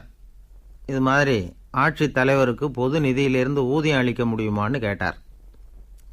பொது நிதி விதிகளின்படி அதுக்கு சாத்தியம் இல்லைன்னு சொல்லிவிட்டார் அவர். சரி, வேற ஏதாவது வழி இருக்குதான்னு கேட்டார் உமர். அபு உபைதா கொஞ்சம் யோசனை பண்ணி பார்த்தார். அப்புறமா சொன்னார், மக்காவிலிருந்து மதீனாவுக்கு குடிபெயர்ந்து வந்த அகதிகளுக்கு நிதி உதவி அளிக்கிறதுக்கு விதிகளில் இடம் இருக்கு. அப்படி பார்த்தா அபூபக்கரும் அகதி தானே, அதனால எல்லா அகதிகளுக்கும் கொடுக்கறது மாதிரியே அவருக்கும் ஒரு தொகை அளிக்கலாம்னார். கலீஃபா அபூபக்கருக்கு இந்த அகதி உதவி தொகையைத்தான் கொடுத்துட்டு வந்தாங்களாம். குடும்ப செலவுக்கு அது போதுமானதா இல்லை. இருந்தாலும் கலீஃபாங்கிறதுக்காக மற்ற அகதிகளை விட அதிகமாக தொகையை பெற அவர் விரும்பலை. மார்பு பக்கம் கிழிஞ்சிருந்த ஒரு மேலாடையை தான் அவர் அணிஞ்சிருந்தார். அவருடைய துணைவியார் அஸ்மா, அவங்க ஒரு நாள் தேன் அருந்த ஆசையாக இருக்குன்னாங்களாம். நமக்கு கிடைக்கிற ஊதியம் குடும்ப செலவுக்கே போதுமானதா இல்லையே, இந்த நிலையில் தேன் வாங்கிறதுக்கு காசுக்கு நான் எங்கே போவேன்ருக்கார் அவர். கொஞ்ச நாள் கழித்து அவங்க ஒரு தொகையை அவர்கிட்ட கொடுத்து தேன் வாங்கிட்டு வர சொன்னாங்களாம். இவருக்கு ஆச்சரியம், ஏது இந்த பணம்னு கேட்டிருக்காரு. நீங்கள் தினமும் குடும்ப செலவுக்காக கொடுத்துக்கிட்டு வந்த பணத்தில் கொஞ்சம் கொஞ்சமாக மிச்சப்படுத்தி வச்சேன்னாங்களாம். அபூபக்கர் அந்த பணத்தை எடுத்துக்கிட்டு நேராக பொது நிதி கருவூல பொறுப்பாளர்கிட்ட போனார். இந்த பணத்தை பொது நிதியில் சேர்த்துருங்க, இது அதிகப்படியாக எனக்கு தரப்பட்டு வந்த ஊதியம், அடுத்த மாதத்திலேருந்து இந்த தொகையை குறைச்சிங்கன்னு வேற சொல்லிவிட்டாராம். பசியை தணிக்க தேவையான அளவு உணவு, ஒரு ஜோடி உடை, இதை தவிர கூடுதலாக மக்கள் பொது நிதியிலிருந்து வாங்கிக்கிறதுக்கு என் குடும்பத்தாருக்கு உரிமை இல்லை அப்படின்னு சொல்லி கண்டிப்பாக சொல்லிவிட்டாராம். அவர் வாங்கிட்டு வந்த அந்த குறைந்த ஊதியம் கூட அவர் மனசை உறுத்திக்கிட்டே இருந்தது. கடைசி நேரம் அவர் தம்முடைய மகள் ஆயிஷா அவர்களை அழைச்சார். மகளே, இதுவரைக்கும் பொது நிதியிலிருந்து நான் வாங்கிட்டு வந்த தொகை என்னுடைய இதயத்தில் பாரமாக அழுத்திக்கிட்டு இருக்கு. என் தோட்டத்தை விற்று அதில் வர்ற பணத்திலிருந்து நான் இதுவரைக்கும் வாங்கிட்டு வந்த ஊதிய தொகையை கணக்கு போட்டு பொது நிதியில் சேர்த்துடு அப்படின்னாராம். பதவி ஏற்கிறதுக்கு முன்னாடி தன்கிட்ட இருந்ததை விட இப்போ கூடுதலாக என்ன சொத்து இருக்குன்னு பார்த்துருக்கார். ஒரு ஒட்டகம், ஒரு கோப்பை, ஒரு பணியாள். இதையும் அடுத்தபடியாக கலீஃபாவா வர்றவர்கிட்ட ஒப்படைச்சிருங்க அப்படின்னு விட்டாராம். அதே மாதிரி அடுத்து வந்த உமர்கிட்ட ஒப்படைச்சாங்க. அப்போ உமர் சொன்னாராம், அபூபக்கரே, இந்த முன்மாதிரியால் உங்களுக்கு பிறகு இந்த ஆட்சி பொறுப்பை ஏற்கிறவர்களை பெரும் நெருக்கடிக்கு ஆளாகி விட்டீங்க அப்படின்னு சொல்லி ரொம்ப கண் கலங்கினாராம். கடைசியாக அபூபக்கர் தன்னுடைய குடும்பத்தாருக்கு விட்டு சென்ற சொத்து ஒரு படுக்கை விரிப்பு, ஒரு போர்வை, அவ்வளவுதான். இது சிந்திக்க வேண்டிய ஒரு செய்தி. ஒரு ஊரில் ஒரு மன்னர் இருந்தாராம். அமைச்சர் அவர்கிட்ட சொன்னாராம், மன்னா, நம்ம ராஜ்யத்தில் இனிமே லஞ்ச ஊழலே இருக்காதுன்னாராம். ஆஹா, அப்படின்னா ஊழல் பேர் வழிகளையெல்லாம் நாடு கடத்தியாச்சா அப்படின்னு கேட்டிருக்காரு மன்னர். இதுக்கு அவர், அப்படி இல்லைங்க, இனிமே கொடுக்கறதுக்கு ஜனங்கள்கிட்ட பணமே இல்லை. இந்த உலகத்தில் எல்லாருக்கும் மகிழ்ச்சி தரக்கூடிய ஒரு பொருள் எது? இது ஒரு முக்கியமான கேள்வி. இந்த கேள்விக்கு பொருத்தமான ஒரு பதிலை உங்களால் சொல்ல முடியுமா? அதாவது கொஞ்சம் யோசித்து பார்த்தா பணம்னு சொல்லலாமா? இப்போ கையில் காசு இல்லாதவங்ககிட்ட ஒரு 10 ரூபாயை கொடுத்தா அது அவனுக்கு சந்தோஷத்தை கொடுக்கும். ஏற்கனவே வருமான வரி பிரச்சனையில் சிக்கி இருக்கிறவர்கிட்ட இன்னும் கொஞ்சம் பணம் இந்தாங்கன்னு சொல்லி கொடுத்தோம்னா அது அவருக்கு சங்கடத்தை தான் கொடுக்கும். அதனால் அந்த கேள்விக்கு பணங்கிறது பொருத்தமான பதிலாக இருக்க முடியாது. கேள்வி என்னன்னா, இந்த உலகத்தில் எல்லாருக்கும் மகிழ்ச்சி தரக்கூடிய ஒரு பொருள் எது? சரி, இனிப்புன்னு சொல்லலாமா? ஏன்னா எல்லாருக்கும் இனிக்க தானே செய்யும். அதுலேயும் ஒரு சிக்கல் இருக்குது. சர்க்கரை வியாதிக்காரங்களுக்கு அது என்ன சந்தோஷத்தையாக கொடுக்கும்? ஆக எல்லாருக்கும் வேறுபாடு எதுவும் இல்லாமல் மகிழ்ச்சியை கொடுக்கக்கூடியது வேறு ஏதோ ஒன்று இருக்குது. அது என்னன்னு கண்டுபிடிக்கணும். அதுதான் இன்றைக்கி தகவல். இப்போ அதை கண்டுபிடிக்கணும்னா இந்த கதையை கேட்கணும். அது என்ன கதைன்னா, ஒரு ஊரில் ஒரு ராஜா இருந்தார். அவருக்கும் இதே சந்தேகம் வந்துட்டுது. அதாவது எல்லாருக்கும் இன்பம் தரக்கூடிய பொருள் எது அப்படின்னு. இதுக்கு பதில் தெரிஞ்சுக்கிறதுக்கு ஆசைப்பட்டார். சரி, அதுக்கு என்ன செய்யலாம்னு யோசனை பண்ணார். நாட்டு மக்களுக்கு பகிரங்கமாக ஒரு அறிவிப்பு கொடுத்தார். நம்ம நாட்டு மக்கள் இன்பம் தரக்கூடிய பொருள் எதுன்னு நினைக்கிறாங்களோ அதை கொண்டுக்கிட்டு வந்து அரண்மனையில் உள்ள கண்காட்சி மண்டபத்தில் வைக்கலாம். அப்படி அவங்க வைக்கிற பொருள்களில் எது எல்லாருக்கும் இன்பம் தரக்கூடியதாக இருக்குமோ அதை வச்சவருக்கு 1000 பொற்காசுகள் பரிசு அப்படின்னு அறிவிப்பு கொடுத்துட்டார். ஜனங்கள் இந்த அறிவிப்பை கேட்டாங்க. அதுக்கப்புறம் சும்மா இருப்பாங்களா? 1000 பொற்காசுன்னா சும்மாவா? அவங்க கையில் என்னென்ன கிடைச்சதோ அதையெல்லாம் கொண்டாந்து அரண்மனை காட்சி மண்டபத்தில் வச்சுட்டாங்க. அதுக்கப்புறமா ராஜா அங்கே வந்தார். ஒவ்வொன்றா பார்த்துக்கிட்டே வந்தார். முதல்ல ஒரு குயில் இருந்தது, இனிமையாக பாடக்கூடிய குயில். இந்த குயிலோட இன்னிசை எல்லாருக்கும் இன்பம் தரக்கூடியது தான். இருந்தாலும் காது கேட்காதவங்களுக்கு இந்த இசை எப்படி இன்பம் தர முடியும்? அதனால் இது சரியில்லைன்னு விட்டார். அடுத்தபடியாக போனார். அங்கே என்ன வச்சுருக்குறாங்கன்னு பார்த்தா ஒரு அழகான மயில் அங்கே தோகை விரித்து ஆடிக்கிட்டு இருக்குது. இந்த மயிலோட ஆட்டம் மனசுக்கு இன்பம் தரக்கூடியது தான். இருந்தாலும் பார்வை இல்லாதவங்க இந்த ஆட்டத்தை பார்த்து ரசிக்க முடியுமா? முடியாது. அதனால் இதுவும் சரியில்லை அப்படின்னு சொல்லிவிட்டார். அதுக்கு அடுத்தபடியாக போனார். பல வகையான இனிப்பு பண்டங்களை வச்சுருந்தாங்க. பார்த்தார், வயசானவங்களுக்கும் நோயாளிகளுக்கும் இது இன்பம் தராது, துன்பம்தான் கொடுக்கும் அப்படின்னார். இப்படி ஒவ்வொன்றா பார்த்துக்கிட்டே போகிறார். அழகான மலர்கள், கனிகள், ஓவியங்கள் எதுவுமே பொருத்தமாக தெரியல. சகல பேருக்கும் இன்பம் தரக்கூடிய வகையில் எதுவும் இல்லை. கடைசியாக வந்தார். அங்கே ஒரு களிமண் பொம்மை இருந்தது. அது என்ன பொம்மை தெரியுமா? பசியால் வாடி இருக்கிற ஒருத்தருக்கு ஒரு அம்மா இனிமையாக பேசிக்கிட்டு சோறு போடுறது மாதிரி அந்த பொம்மையை செஞ்சுருந்தாங்க. அதுக்கு கீழே அன்பு அப்படின்னு எழுதியிருந்துதான். ராஜா பளிச்சுன்னு ஒரு முடிவுக்கு வந்தார். அந்த பொம்மையை செஞ்ச சிற்பியை வரவழைச்சார், பரிசு கொடுத்தார். அன்பு ஒன்று தான் எல்லாருக்கும் இன்பம் அளிக்கக்கூடிய பொருள். காது கேட்காதவங்களும் அதை கேட்க முடியும், பார்வை இல்லாதவங்களும் அதை பார்க்க முடியும், குழந்தைகளும் அதை உணர முடியும் அப்படின்னு அதுக்கு விளக்கம் கொடுத்தார் அந்த மன்னர். இந்த உலகத்தில் எல்லாருக்கும் மகிழ்ச்சி தரக்கூடிய ஒரு பொருள் அன்பு தான். அதை புரிஞ்சுக்கிட்டு தான் சில கணவன்மார்கள் மனைவி பேரில் ரொம்ப அன்பை காட்டிக்கிறது வழக்கம். ஒரு வீட்டு வாசப்படி பக்கமாக மழைக்கு ஒதுங்கினார் ஒருத்தர். மழை தூரிக்கிட்டு இருந்தது, இருட்டு நேரம். அந்த வீட்டில் இருந்தவர், இன்றைக்கி ராத்திரி வேணும்னா இங்கேயே தங்கிட்டு காலையில் போங்க அப்படின்னார். உடனே இவர் சொன்னார், ரொம்ப நன்றிங்க, ஒரு 10 நிமிஷத்தில் இதை வந்துவிடுறேன் அப்படின்னு சொல்லிவிட்டு எங்கேயோ ஓடினார். 10 நிமிஷம் கழித்து திரும்பி வந்தார். ஆமாம், எங்கே போயிட்டு வந்தீங்கன்னு கேட்டார் வீட்டில் இருந்தவர். நேராக எங்கள் வீட்டுக்கு போய் மனைவிக்கிட்ட இன்றைக்கி ராத்திரி இங்கேயே தங்கிக்கிறேன்னு சொல்லிவிட்டு வந்துவிட்டேன் அப்படின்னார் அவர். அன்பில் இது ஒரு ரகம். ஆசைப்படுறதில் தப்பு இல்லை, ஆனால் அந்த ஆசை தேவைக்கு தகுந்த மாதிரி இருக்கணும். தேவைக்கு மீறிய ஆசைகள் இருக்குது பாருங்கள், அது தேவையில்லை. இந்த கருத்தை வலியுறுத்தது மாதிரி ஒரு கதை உண்டு. தேவேந்திரனுக்கு திடீர்னு வீடு கட்டணும்னு ஒரு ஆசை வந்துதான். வீடுன்னா நாம் கட்டுற மாதிரி இல்லை. தேவேந்திரன் வீடுன்னா சும்மாவா? ஒரு பிரம்மாண்டமான அரண்மனை கட்டணும். அது மாதிரி இந்த 3 லோகத்துலேயும் ஒரு அரண்மனை கிடையாது அப்படின்னு எல்லாரும் சொல்லணும். இது அவனோட ஆசை. உடனே தேவ தச்சரான விஸ்வகர்மாவை கூப்பிட்டான், உத்தரவு போட்டான். விஸ்வகர்மா தன்னுடைய உதவியாளர்களை எல்லாம் கூப்பிட்டு ஒன்றா சேர்த்துக்கிட்டார். படாத பாடுபட்டு ஒரு பெரிய அரண்மனையை கட்டி முடித்தார். கட்டி முடிக்க 1000 வருஷம் ஆச்சு. தேவேந்திரன் பார்க்குறான். அவனுக்கு திருப்தி ஏற்படலை. என்னுடைய அந்தஸ்துக்கு இது ரொம்ப சாதாரணமான கட்டிடம், இதை விட இன்னும் பெருசாக கட்டு அப்படின்னா. தேவ தச்சர் திணறி போயிட்டார். அவரால் அதுக்கு மேலே எதுவும் செய்ய முடியல. என்ன பண்ணுறதுன்னு யோசனை பண்ணார். நேராக நாரதர் காலில் போய் விழுந்தார். நீங்கள் தான் என்னை இந்த பிரச்சனையிலேருந்து காப்பாற்றணும்னார். நாரதர் யோசனை பண்ணார். சரி, கவலைப்படாதேன்னார். நேராக இந்திரன்கிட்ட போனார். இந்திரன் நாரதரை பார்த்த உடனே வாங்கன்னு கூட்டிகிட்டு போய் அரண்மனையை காட்டினான். இது மாதிரி ஒரு அரண்மனையை நீங்கள் வேறு எங்கேயாவது பார்த்துருக்குறீங்களா அப்படின்னு ரொம்ப பெருமையாக கேட்டான். நான் பார்த்ததில்லை, ஆனால் என்னை விட வயசில் மூத்தவர் மகரிஷி லோமேசர், அவர் ஒரு வேளை பார்த்துருக்கிறாரா என்னமோ அப்படின்னார். உடனே அவரை மனசில் நினச்சி தியானம் பண்ணினார். அடுத்த கணம் லோமேசர் அங்கே வந்தார். இடையில் ஒரு சின்ன துண்டு, கையில் ஒரு கமண்டலம், தலையில் ஒரு பாய், அவ்வளவுதான் அவர்கிட்ட இருந்தது.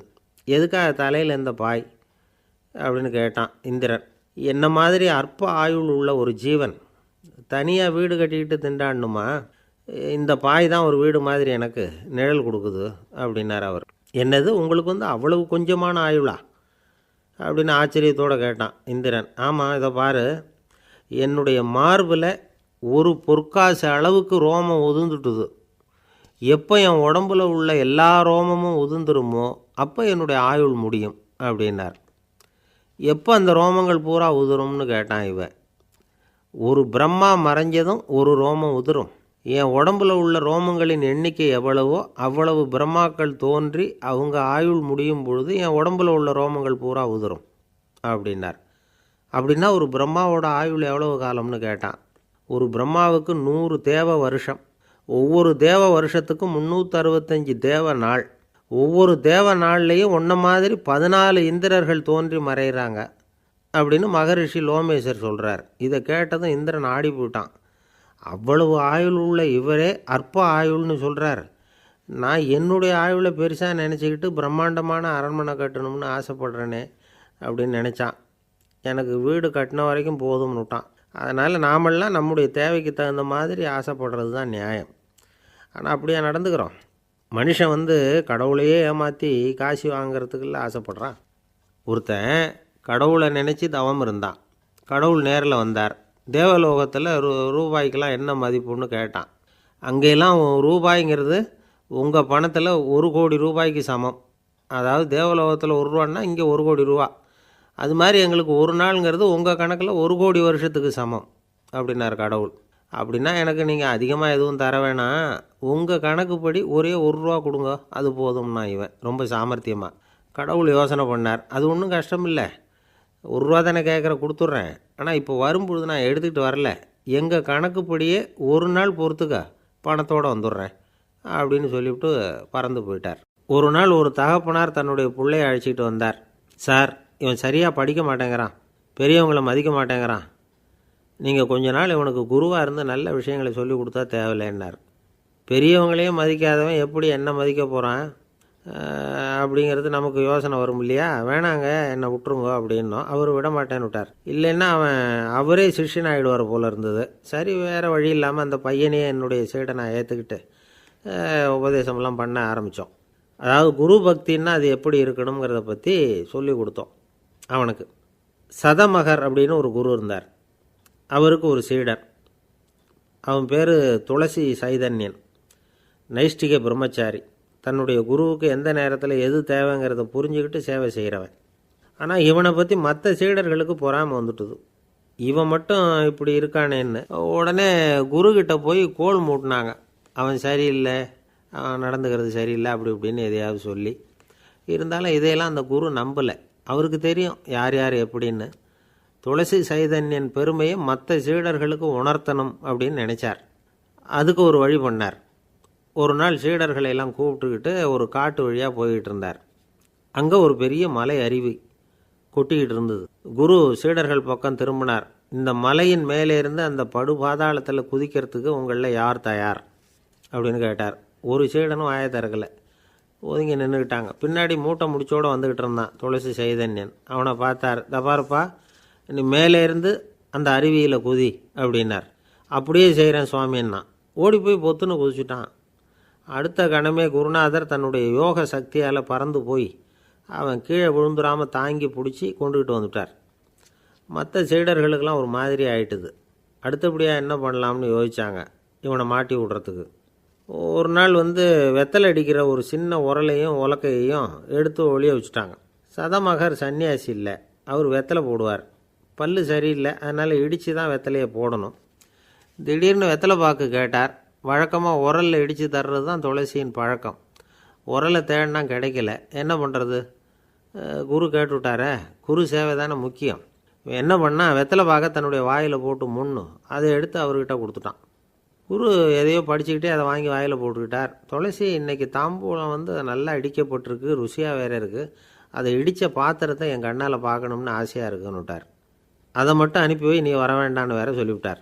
இதை கேட்டதும் துளசி தவிச்சு போயிட்டான். இவன் போகாமல் எப்படி வாயை மட்டும் அனுப்பி வைக்க முடியும்? இவன் தவிக்கிறத பார்த்ததும் மற்ற சீடர்களுக்கெல்லாம் மனசுக்குள்ளே ரொம்ப சந்தோஷம். துளசி கொஞ்சமும் யோசிக்கலை. வாழை எடுத்தான், தன்னுடைய தலையவே அப்படியே அறுத்து வெட்டி எடுத்தான். இன்னொரு சீடங்கிட்ட கொடுத்துட்டான், எடுத்துகிட்டு போன்னு சொல்லி. கொண்டுகிட்டு போய் குரு முன்னாடி வைக்கிறாங்க. அந்த தலையில் வாய் திறந்துருக்கு, வெத்தலை போட்டு முன்னு இருந்தது, தெரிஞ்சு போச்சு, சிவப்பாக இருந்தது. அவனுடைய குரு பக்தியை இப்போ எல்லாரும் ஒத்துக்கிட்டாங்க. அதுக்கப்புறம் குரு சதமகர் தன்னுடைய அற்புத திறமையினால் அந்த தலையை மறுபடியும் ஒட்ட வச்சுட்டார். துளசிக்கு உயிர் வந்துட்டுது. இப்படி ஒரு பெரிய கதை உண்டு. அதாவது துளசி சைதன்யன் அவனுடைய குரு பக்தி எப்படி அப்படின்னு கேட்டோம். ரொம்ப அபாரம். அப்படின்னா அந்த பையன் அடக்கமாக. சும்மா விளையாட்டுக்காக தான் அப்படி அவங்ககிட்ட கேட்டோம். ஏன்பா உன்னுடைய குரு பக்தியை என்கிட்ட காட்டுறதுக்கு உன்னோட கழுத்தை நீயே அறுக்கணும்னு நான் சொன்னால் அதை நீ செய்வியா அப்படின்னு கேட்டோம். என்னுடைய கழுத்தை நானே அறுக்க வேண்டிய அவசியம் இல்லை சார் அப்படின்னா அவன். ஏண்டான்னு, அதே காரியத்தை தான் இனிமேல் நீங்கள் தினமும் செய்ய போகிறீங்களே சார் அப்படிங்கிறான். ஒருத்தர் ரொம்பவும் மகிழ்ச்சியாக வந்துக்கிட்டு இருந்தார். என்ன விஷயம்னு விசாரித்தேன். நான் தோற்று போயிட்டேன், அதுதான் மனசுக்கு மகிழ்ச்சியாக இருக்குது அப்படின்னார். எனக்கு இது ரொம்ப ஆச்சரியமாக போச்சு. இந்த உலகத்தில் தோற்று போகிறவங்க யாரும் மகிழ்ச்சியாக இருக்கிறதில்ல. அப்படி இருக்கிறப்ப இவர் இப்படி சொல்கிறாரே, எங்கே தோற்று போனீங்கன்னு கேட்டேன். அதுக்கப்புறம் தான் அவர் விவரமாக சொன்னார். என்னோட 5 வயசு குழந்தையோடு நான் விளையாடிக்கிட்டு இருந்தேன். அந்த விளையாட்டில் என் குழந்தை ஜெயிச்சுட்டுது, நான் தோற்று போயிட்டேன் அப்படின்னார் ரொம்ப உற்சாகமாக. நான் யோசித்து பார்த்தேன். அதாவது நாம் சின்ன குழந்தையாக இருக்கிறப்போ எந்த விளையாட்டில் கலந்துக்கிட்டாலும் அதில் நாம் தான் ஜெயிக்கணும்னு ஒரு வெறி நமக்குள்ளே இருக்கும். நம்மளை எதிர்த்து விளையாடுறவர் நல்லவரா கெட்டவரா, பெரியவரா சின்னவரா அப்படிங்கிறதெல்லாம் முக்கியம் கிடையாது. அவர் தோற்று போகணும், நாம் ஜெயிக்கணும், அதுதான் முக்கியம். எதிரியை சந்தோஷப்படுத்த விளையாடுகிற கலை அப்போ நமக்கு தெரியறதில்ல. வாழ்க்கையில் ஒரு பக்குவம் வந்ததுக்கு அப்புறம் வெற்றி பெறணுங்கிற மன அழுத்தம் போயிடுது. போட்டியில் ஜெயிக்கணுங்கிறத விட குழந்தையை சந்தோஷப்படுத்தணுங்கிறது முக்கியமாக போச்சு. ஜெயிக்கணுங்கிற வெறி ஓடி போட்டுது. ஒரு குழந்தையாக இருந்தப்போ நம்ம வளர்ச்சிக்கு உதவிய வெறி பெரியவனானதுக்கு பிறகு நமக்கு எதிரியாக மாறுது. அதை சரியான சமயத்தில் நாம் புரிஞ்சுக்கிட்டோம்னா போதும், நாம் பொழைச்சிக்கலாம்.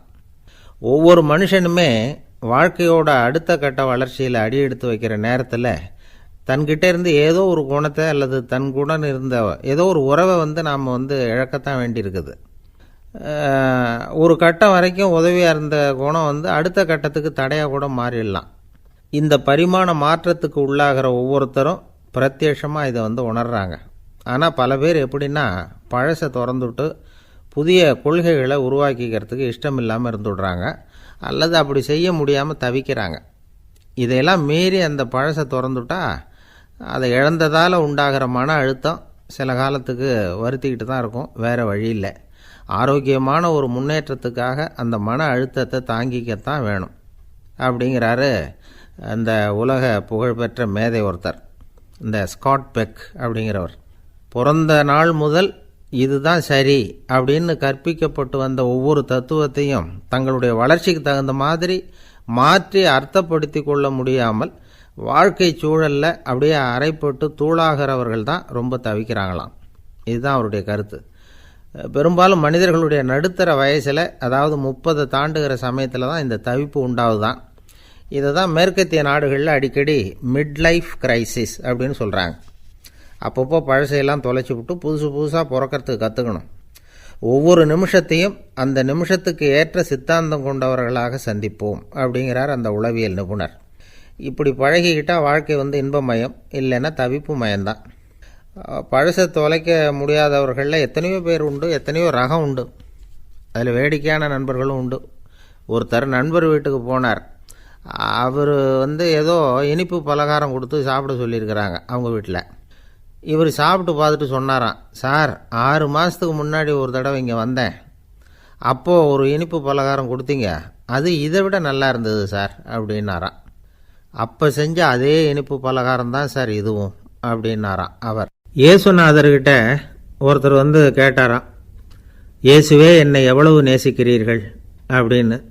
அவர் தன்னுடைய 2 கைகளையும் அகல விரித்து இவ்வளவு என்று சொல்லி சிலுவையில் உயிர் நீத்தார் அப்படின்னு சொல்லுவாங்க. அதாவது அந்த நேசிப்புக்கு எல்லை கிடையாது, அதே போல் மன்னிப்புக்கும் எல்லை கிடையாது. இது இயேசுநாதர் சொல்லி கொடுத்த ஒரு பாடம். இயேசுனுடைய சீடர்களில் ஒருத்தன் பீட்டர், அவன் ஒரு நாள் இயேசுநாதர்கிட்ட கேட்டிருக்கான், இயேசுவே நான் என்னுடைய தம்பிக்கிட்ட அடிக்கடி சண்டை போட்டுக்கிட்டு இருக்கிறேன், என்னுடைய சகோதரன் கூட, அவனை நான் எத்தனை தடவை மன்னிக்கிறது? ஏற்கனவே 7 தடவை அவனை மன்னிச்சுட்டேன் அப்படின்னு சொல்லியிருக்கிறான். அப்போது இயேசு சொன்னாராம், மன்னிக்கிறதுக்கு எத்தனை தடவைங்கிற கணக்கெல்லாம் கிடையாது.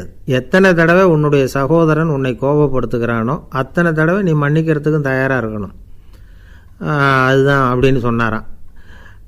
அப்போ இவனுக்கு ஒன்றும் புரியல, இது என்ன அவன் தப்பு பண்ணிக்கிட்டே இருப்பான், நாம் மன்னிச்சுக்கிட்டே இருக்கிறதா அப்படிங்கிறது மாதிரி குழப்பமாக இருந்திருக்கிறான். அப்போது இயேசுநாதர் தன்னுடைய சீடன் பீட்டர்கிட்ட ஒரு கதை சொன்னாராம். அந்த கதை இன்றைக்கு நாம் எல்லாரும் சிந்தித்து பார்க்க வேண்டிய ஒரு கதை. அதாவது மன்னிப்பை விரும்புகிறவர்கள் மன்னிக்கவும் தயாராக இருக்க வேண்டும் அப்படிங்கிறது தான் அந்த கதையினுடைய தத்துவம். அந்த இயேசுநாதர் சொன்ன கதை என்னென்னா, ஒரு மன்னர் இருந்தார். அவர் ஒரு நாள் அரண்மனையில் உட்காந்து கணக்கு வழக்குகள்லாம் பார்த்துக்கிட்டு இருந்தார். நம்ம அரண்மனையிலேருந்து யார் யார் அரசாங்க கடன் வாங்கியிருக்கிறாங்க, யார் யார் திருப்பி செலுத்தியிருக்கிறாங்க அப்படிங்கிற விவரத்தையெல்லாம் பார்த்துக்கிட்டு இருந்தார்.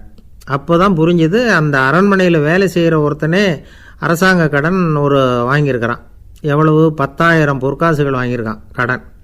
இந்த 10,000 பொற்காசுகளை திருப்பி செலுத்தலை அரசாங்கத்துக்கு. இது மன்னர் கவனத்துக்கு வந்தது. உடனே நம்ம அரண்மனையில் இருக்கிறவனே அரசு கடன் வாங்கி திருப்பி செலுத்தாமல் இருக்கான், அவனை கூப்பிட்டு வாங்கன்னு சொல்லி கூப்பிட்டுட்டு வந்தாங்களாம். விசாரிச்சிருக்கிறாங்க, என்னப்பா நீ எவ்வளோ ஒன்று? ஆமாங்க 10,000 பொற்காசுகள் வாங்கியிருக்கிறேன், இன்னும் திருப்பி கட்டலைன்றிருக்கான். உடனே அவர் மன்னர் சொல்லியிருக்கிறார், நம்ம சட்டத்திட்டப்படி நீ உடனே பணத்தை திருப்பி கட்டிடு. அப்படி உன்னால் கட்ட முடியலன்னா உன்னுடைய வீடு வாசல் சொத்து சுகம் எல்லாத்தையும் விற்று அந்த பணத்தை அரசு கருவூலத்தில் சேர்த்துக்கிறதுக்கு நானே ஏற்பாடு பண்ணிடுறேன் அப்படின்னு அந்த மன்னர் சொன்னாராம். இவன் அப்படியே அதிர்ச்சி ஆகிட்டான். அப்படியே பொத்துன்னு காலில் விழுந்தானா, மன்னா என்னை மன்னிச்சுங்க, என்னால் முடியல, எனக்கு மன்னிப்பு கொடுங்க அப்படின்ட்டுருக்கான். உடனே அவர் எழுந்திரிச்சு, சரி நீ மன்னிப்பு கேட்டுவிட்ட, அதனால் உன்னை மன்னிக்கிறேன், நீ பணம் கட்ட வேண்டாம் அப்படின்னு சொல்லி அந்த மன்னர் அவனை விட்டுட்டாராம். பணத்தையும் தள்ளுபடி போட்டார், நீ திருப்பி கட்ட வேண்டான்னு. இவனுக்கு ரொம்ப மகிழ்ச்சி. அதனால் ரொம்ப உல்லாசமாக வந்துக்கிட்டு இருக்கிறான். தெருவில் வந்துக்கிட்டு இருக்கிறப்ப இவங்கிட்ட கடன் வாங்கின ஒருத்தன் எதுக்கு வந்துக்கிட்டு இருக்கான். அவன் இவங்கிட்ட ஒரு 100 பொற்காசுகள் கடன் வாங்கியிருக்கான். அவன் வந்தான், இவன் போய் அவன் சாட்டையாக பிடிச்சிக்கிட்டான், நீ எப்படா என் கடனை திருப்பி கொடுக்க போகிறேன்னு. அவன் இப்போ முடியல, கொஞ்சம் பொறுத்துக்கா, அப்புறம் தரேன் இருக்கான். அதெல்லாம் முடியாது, நீ கொடுத்து தான் ஆகணும் அப்படின்னு இவன் புடிவமாக சொல்கிறான். இப்போ நிலைமையை பாருங்கள், இவன் ஏற்கனவே 10,000 பொற்காசுகள் அரசாங்கத்தில் கடன் வாங்கினா அதுக்கு மன்னிச்சு விட்டுட்டார் இவனை. ஆனால் இவன் இன்னொருத்தனை மன்னிக்கிறதுக்கு தயாராக இல்லை. இவங்கிட்ட கடன் வாங்கின இன்னொருத்தன் 10 பொற்காசுகள், அவனை மன்னிக்க தயாராக இல்லை. அவனை கொண்டு போய் நீதிமன்றத்தில் கொண்டு போய் நிறுத்தி தண்டனை வாங்கி கொடுத்துட்டான். நீதிபதி என்ன சொன்னார், அந்த இவன் வாங்கின பொற்காசுகளை திருப்பி கட்டுற வரைக்கும் ஜெயிலில் இருக்கணுங்கிறது தீர்ப்பு. ஆனால் உடனே அரசர் காதில் விழுந்தது. சொல்லிட்டாங்க, உங்ககிட்ட மன்னிப்பு வாங்கிட்டு போனானே ஒருத்தன், அவன் இன்னொருத்தனை மன்னிக்கிறதுக்கு தயாராக இல்லை, அவனை கொண்டு போய் ஜெயிலில் அடைச்சிட்டான் அப்படின்னு. உடனே மன்னர் பார்த்தார், இவனை மறுபடியும் கூப்பிட்டு வர சொன்னார். தபாரப்பா, நான் உன்னை மன்னிச்சு விட்டேன், ஆனால் நீ இன்னொருத்தனை மன்னிக்கிறதுக்கு தயாராக இல்லை, அதனால் என்னுடைய தீர்ப்பையும் மாற்றுறேன், நீயும் அரசு கடன் தீர்ற வரைக்கும் ஜெயிலில் தான் இருக்கணும் அப்படின்னு சொல்லி ஜெயிலுக்கு அனுப்பிச்சிட்டாராம். இப்படி ஒரு கதையை இயேசுநாதர் தன்னுடைய சீடருக்கு சொன்னதாக ஒரு வரலாறு. அது என்ன, அதிலேருந்து நாம் புரிந்து கொள்ள வேண்டியதுன்னா, நாம் மன்னிக்கப்படணும்னு நாம் விரும்புகிறோம்னா நாம் இன்னொருத்தரை மன்னிக்கிறதுக்கு தயாராக இருக்கணும். அதனால் நாம் இன்னொருத்தரை யாரையும் மன்னிக்க மாட்டோம், ஆனால் என்ன இன்னொருத்தர் மன்னிக்கணும் அப்படிங்கிறது மாதிரி செய்யக்கூடாதுன்னு சொல்லுவாங்க.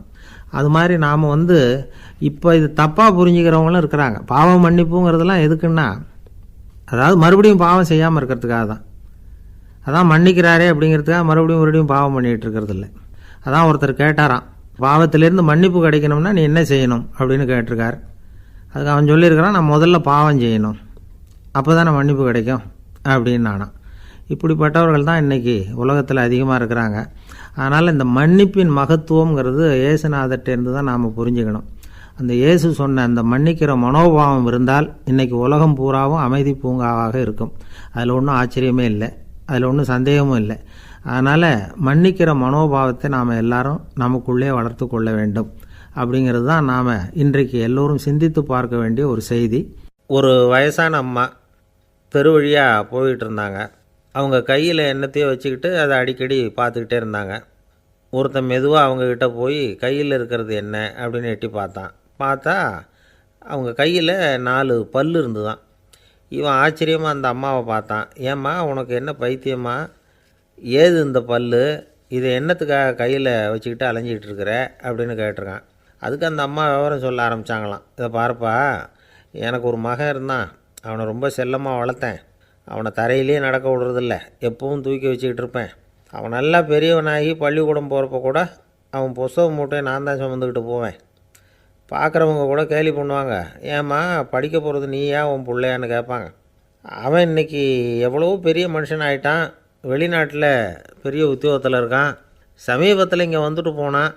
ஒரு நாள் ஏதோ கோபத்தில் என்ன அரைஞ்சுட்டான். அப்போ இந்த 4 பல்லும் கீழே விழுந்துட்டுது. இன்னமும் கூட விழுந்திருக்கும், ஆனால் பல்லு தான் இல்லை. என் புள்ள அரைஞ்சதுனால விழுந்த பல்லு இல்லையா அது. அதனால் இதை எப்பவும் என் கையிலேயே வச்சுக்கிட்டு ஆசையோடு பார்த்துக்கிட்டு இருக்கிறேன். அவன் தான் வெளிநாட்டுக்கு போட்டான். அவனை பார்க்க முடியாத ஏக்கத்தை நான் இந்த பல்லை பார்த்து போக்கிக்கிறேன் அப்படின்னு நாங்களாம் அந்த அம்மா. இந்த கதை எதுக்காகன்னா, தாய் அன்பு அப்படிங்கிறது எப்படிப்பட்டதுங்கிறத புரிஞ்சுக்கிறதுக்காக. கல்யாணம் ஆனதுக்கப்புறம் தாயை மறந்து விட்றவங்க எத்தனை பேர் இந்த உலகத்தில்? அவங்க காதில் வேணுங்கிறதுக்காக தான் இந்த தகவல். ஆனால் ஒரு விஷயம் மட்டும் நல்லா புரிஞ்சுக்கணும். தாயை மதிக்க தெரிஞ்சவங்க தான் இன்றைக்கி வாழ்க்கையில் எல்லா விதத்துலேயும் முன்னுக்கு வந்திருக்கிறாங்க. வேணும்னா விசாரித்து பார்த்துக்குங்க. இன்னொரு அம்மா இருந்தாங்க. அவங்க தினமும் ஒரு கோயிலுக்கு வருவாங்க. சாமியை பார்த்து, கடவுளே நான் இறந்து போனால் நரகத்துக்கு போகணும் அப்படின்னு வேண்டிக்குவாங்களாம். எல்லோரும் சொர்க்கத்துக்கு போகணும்னு தானே கடவுள்கிட்ட வேண்டிக்குவாங்க. இந்த அம்மா தினம் நான் நரகத்துக்கு போகணும் அப்படின்னு வேண்டிக்கிறாங்க. அங்கே இருந்த அர்ச்சகருக்கு இது சந்தேகம். ஒரு நாள் அதை நேரடியாகவே அவங்கக்கிட்ட கேட்டுவிட்டார். அதுக்கு அந்த அம்மா பதில் சொன்னாங்களாம், ஐயா, எனக்கு கல்யாணம் ஆகி ரொம்ப நாள் வரைக்கும் குழந்த பாக்கியம் இல்லாமல் இருந்தது. கோயில் குளம் எல்லாம் சுற்றி வந்தேன். ரொம்ப நாள் கழித்து ஒரு குழந்த பிறந்தது, ஆண் குழந்தை. அவனை நான் ரொம்ப செல்லம் கொடுத்து வளர்த்தேன். அதோட விளைவு என்ன ஆச்சுன்னா, அவன் ரொம்ப மோசமாக ஆகிட்டான். கெட்ட பழக்க வழக்கம்லாம் கற்றுக்கிட்டான். அவன் இறந்து போனால் நிச்சயம் அவனுக்கு நரகம்தான் கிடைக்கும். அந்த அளவுக்கு கெட்டவன் அவன். அப்படிப்பட்ட காரியங்கள்லாம் பண்ணிகிட்ருக்கான், எனக்கு தெரியும். இவனுக்காக நரகத்தில் கூட யாரும் தயவு காட்ட மாட்டாங்க, தாட்சண்யம் காட்ட மாட்டாங்க. அதனால் இவனுக்கு முந்தி நான் இறந்து நரகத்துக்கு போயிட்டா அங்கே இவனை கவனிச்சிக்கலாமே, இவனுக்கு பணிவிடை செய்யலாமேன்னு பார்க்குறேன் அப்படின்னு நாங்களாம். அதனால தான் நான் நரகத்துக்கு போகணும்னு தினம் ஆண்டவனை வேண்டிகிட்டு இருக்கிறேன் அப்படின்னு கண்கலங்கி அந்த அம்மா சொன்னாங்களாம். அதுதான் தாய் உள்ளம்ங்கிறது. தாயின் பெருமையை சரியாக உணர்ந்துட்டா அவங்களுக்கு எப்பவும் எந்த கஷ்டமும் வராது. இது ஏதோ உபதேசத்துக்காக சொல்கிற வார்த்தை இல்லை, உண்மையான வார்த்தை. இந்த விவரத்தையெல்லாம் நண்பர் ஒருத்தர்கிட்ட சொல்லிகிட்டு இருந்தேன். அவர் கொஞ்ச நாள் கழித்து என்னை தேடி வந்தார். அவர் கையிலேயும் 4 பல்லு வச்சுருந்தார். என்னங்க ஆச்சு, ஏதுங்க இந்த பல்லு அப்படின்னு விசாரித்தோம். உங்கள் உபதேசத்தை கேட்டுவிட்டு இந்த உலகத்தில் எல்லாரையும் தாயாக நினைக்க ஆரம்பிச்சிட்டேன். ஒரு அம்மாவை கடத்தரில் பார்த்து தாயேன்னு கூப்பிட்டேன். அவங்க உடனே பலார்னு என்னை அரைஞ்சிட்டாங்க. பல்லு விழுந்துட்டுது.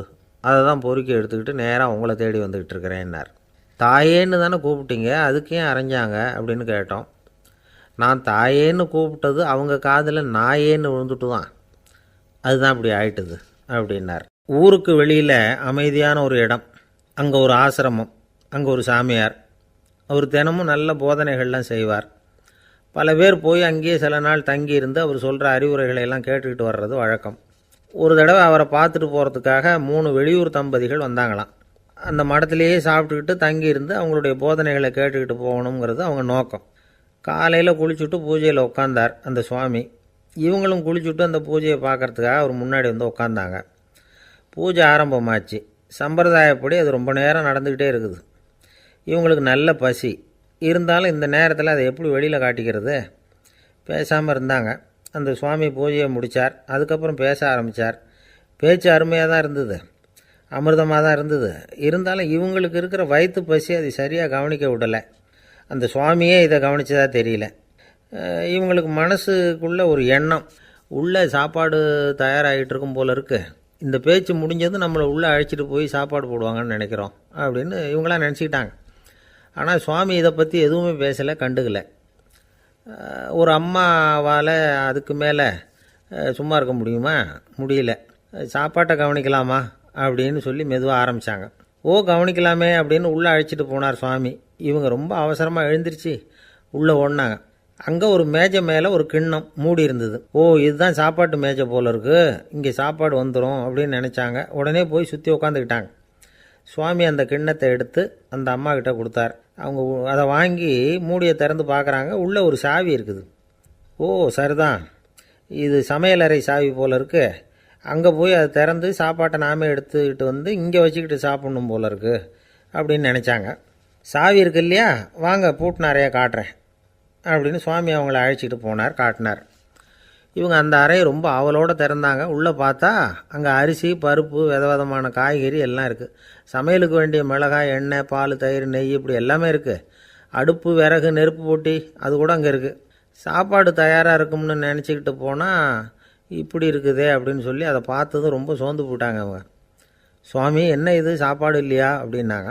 அதுதான் சாப்பாட்டுக்கு வேண்டிய எல்லாம் இங்கே இருக்குதே, அடுப்பு மூட்டி நீங்கள் தான் அவங்கவுங்க ருசிக்கு தகுந்த மாதிரி சமைச்சிக்கணும். இந்த சன்னியாசிக்கு எப்படி சமைக்க தெரியும் அப்படின்னு கேட்டார் சுவாமி. சாப்பாடு தயாராக இருக்கும்னு நாங்கள் எதிர்பார்த்தோம் அப்படின்னாங்க. நீங்கள் இப்படி சொல்லுவீங்கன்னு நானும் எதிர்பார்த்தேன். இது வரைக்கும் நான் எவ்வளவோ தத்துவம்லாம் எடுத்து சொன்னேன். எல்லாத்தையும் விட இதுதான் அனுபவபூர்வமான தத்துவம். ஆண்டவன் நமக்கு நல்ல மனசை கொடுத்துருக்குறான், நல்ல வாய்ப்புகளையும் தந்திருக்கிறான், அதையெல்லாம் பயன்படுத்திக்கக்கூடிய மூளையையும் சிந்தனையையும் கொடுத்துருக்குறான். அதனால் அடுப்பை தான் நீங்கள் மூட்டணும், அடுப்பை நீங்கள் தான் மூட்டணும், உங்களுக்கு உகந்ததை நீங்கள் தான் சமைச்சு ருசித்து அனுபவிக்கணும். ஆண்டவனே அதை செஞ்சிகிட்டு இருக்க மாட்டான் அப்படின்னாராம் அந்த சுவாமி. நம்முடைய வாழ்க்கையில் பல நல்ல பலன்களை பெறுறதுக்கு நாம் தான் முயற்சி பண்ணணும். அதுக்குரிய சூழ்நிலையை தான் ஆண்டவன் கொடுப்பானே தவிர அதை விளக்கிறதுக்காக தான் அந்த சுவாமி அப்படி செஞ்சு காட்டியிருக்கிறார். இது ஒரு பெரியவர் இப்படி ஒரு விளக்கம் கொடுத்தார். அதுக்கப்புறம் அந்த 3 தம்பதிகளும் தெளிவடைஞ்சுட்டாங்களாம். நாம் தெளிவடைகிறது எப்போங்கிறது தான் தெரியல அப்படின்னு பல பேர் இதை கேட்டுட்டு சொல்லிகிட்டு இருக்கிறாங்க. இந்த கதையை நம்முடைய நண்பர் ஒருத்தர்கிட்ட சொன்னேன். அந்த நண்பர் ரொம்ப சந்தோஷப்பட்டார். நீங்கள் சொல்கிறது கரெக்டு சார், ஆனால் நான் அதை விட ஒரு படி மேலே சார். எனக்கெல்லாம் அரிசி பருப்பு இருக்கிற ரூம் எதுன்னு கையை காட்டிட்டா போதும், உடனே கிண்ணத்துலேருந்து சாவியை எடுத்து கொடுக்கணுங்கிற அவசியம்லாம் இல்லை எனக்கு. அப்புறம் எப்படி ரூமை திறந்துருவீங்க அப்படின்னு கேட்டேன். பூட்டை உடச்சி திறந்துருவேன், அதுதான் எனக்கு பழக்கம் அப்படிங்கிறார். ஐயா, என்னுடைய நூல் வெளியீட்டு விழாவுக்கு அவசியம் நீங்கள் வரணும் அப்படின்னு கூப்பிட்டார் ஒருத்தர். எப்போ வரணும்னு கேட்டேன். அடுத்த வாரம்னார். சரி, புத்தகம் தயாராகிட்டுதா அப்படின்னேன். நாளைக்கு தான் அச்சிக்க கொடுக்க போகிறேன்னார். என்னங்க இது, புத்தகம் அச்சிடுறதுக்கு முன்னாடியே அழைப்புதழை அச்சடிச்சு விட்டீங்களே அப்படின்னு கேட்டேன். அதனால் என்னங்க, அந்த காலம் மாதிரி அப்போல்லாம் அச்சுக்கலை எவ்வளவோ முன்னேறியாச்சுங்க. Linotype, monotype, phototype, laser, இப்படி என்னென்னமோ வந்தாச்சு. இன்றைக்கி கொடுத்தா நாளைக்கே புத்தகம் தயார் அப்படின்னார். இப்படி இந்த அளவுக்கு முன்னேறி இருக்கிற இந்த அச்சுக்கலை ஆரம்பத்தில் எப்படி இருந்தது தெரியுமா? அந்த காலத்தில் காகிதம்னா என்னென்னே தெரியாது, அப்படி ஒன்று கண்டுபிடிக்கப்படவே இல்லை. அப்போல்லாம் எதையாவது ஒன்று எழுதணும்னா அதுக்கு ஆட்டு தோலை தான் பயன்படுத்தி இருக்கிறாங்க. கண்ணுக்குட்டி தோல் கூட அதுக்கு உபயோகப்பட்டு தான். ஐரோப்பாவில் இருந்த பாதிரியார்கள் தோலில் எழுதப்பட்ட புத்தகத்தை தயாரிக்கிறதுல ரொம்ப கெட்டிக்காரங்களாம். எகிப்து, அப்புறம் மத்திய தரைக்கடல் ஓரத்தில் உள்ள நாடுகள், இங்கெல்லாம் தோல் தான் எழுதுபொருளாக பயன்பட்டு வந்திருக்குது. ஆனால் நம்ம நாட்டில் ஓலைச்சுவடிகளை எழுத்துக்கு பயன்படுத்தியிருக்கிறாங்க. எழுதுறதுக்கு தோலை பயன்படுத்தினவங்க பிறகு பேப்பரைஸ் அப்படிங்கிற கோரை புல்லை அதுக்கு பயன்படுத்தினாங்களாம். இதெல்லாம் அப்படி கொஞ்சம் கொஞ்சமாக கண்டுபிடிச்சிட்டு வந்திருக்கிறாங்க. அந்த புல்லை கச்சிதமாக நறுக்க வேண்டியது, நல்லா பதப்படுத்த வேண்டியது, அதுக்கப்புறம் அதில் எழுத வேண்டியது, அவ்வளவுதான். பேப்பருங்கிற சொல்லே இந்த பேப்பைரஸ் அப்படிங்கிறதுலேருந்து வந்தது தான். அதுக்கப்புறம் தான் காகிதம் வந்தது. இதை முதல்ல சீன நாட்டில் தான் கண்டுபிடிச்சாங்க. அது வந்த பிறகு அச்சு எந்திரம் கண்டுபிடிக்க வேண்டிய அவசியம் ஏற்பட்டது. அதை கண்டுபிடிச்சவர் ஜெர்மானிய அறிவியல் அறிஞர் ஜான் கூட்டன்பர்க். அச்சு கலைக்கு அடித்தளம் அமைச்சவர் அவர் தான்.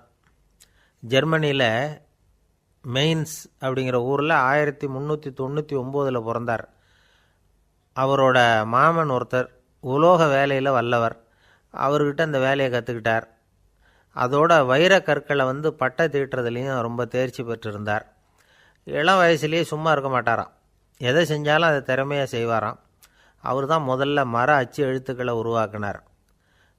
அது மேலே மை தடவி பிரதிகள் எடுத்தார். அதுக்கப்புறம் உலோக எழுத்துக்கள், முதல்ல காரியம், அப்புறம் இரும்பு, அப்புறம் கலப்பு உலோகம், பிறகு அச்சடிக்கிறதுக்கு எந்திரம் ஒன்றையும் உருவாக்கினார். முதல்ல பைபிள் அச்சடித்தார். 1468 அவர் இறந்து போனார். 16ஆம் நூற்றாண்டில் மேலை நாடுகளிலிருந்து மர எழுத்துக்களை கொண்டுகிட்டு தமிழ்நாட்டில் கிறிஸ்தவ நூல்களை அச்சிட்டாங்க. அப்போல்லாம் அச்சகங்கள் போதிய அளவுக்கு இங்கே இல்லை. அதுக்கு என்ன காரணம்னா, இந்தியர்கள் அச்சகங்களை நடத்தக்கூடாது அப்படின்னு சட்டம்.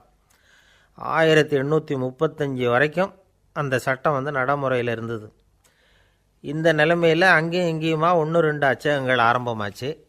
1713 தரங்கம்பாடியில் லூத்தரன் மிஷன் அச்சகம், அதே ஆண்டில் சென்னையில் எஸ்பிசிகே அச்சகம். இது ரெண்டும் தான் இந்தியாவில் முதல்ல தொடங்கப்பட்ட அச்சகங்கள். ஆட்டுத்தோல்லையும் ஓலைச்சுவடியிலையும் எழுதப்பட்ட எழுத்துக்கள் இன்றைக்கி எங்கேயோ போயிடுது. ஆனால் நம்ம ஊரில் எழுத்தாளர்கள் நிலைமை தான் ஒன்றும் சொல்லிக்கிறது மாதிரி இல்லை. நம்ம ஆள் ஒருத்தர் சொன்னார், சார், நான் சொந்தத்தில் ஒரு அச்சாபீஸ் வச்சுருந்தேன், இப்போவும் வச்சுருக்கிறேன். அதனால் என்னுடைய படைப்புகளை புத்தகமாக வெளியிடுறதில் எனக்கு ஒன்றும் கஷ்டம் இல்லை. வருஷத்துக்கு ஒரு புத்தகம் எழுதி வெளியிட்டுருவேன். 15 வருஷமாக இலக்கிய உலகத்துக்கு இப்படி சேவை செஞ்சுக்கிட்டு வர்றேன். ஆனால் இந்த வருஷம்தான் வாசகர்கள் எனக்கு பாராட்டு விழா நடத்தியிருக்கிறாங்க அப்படின்னார். இந்த வருஷம் அப்படி என்ன விசேஷம் அப்படின்னு கேட்டோம்.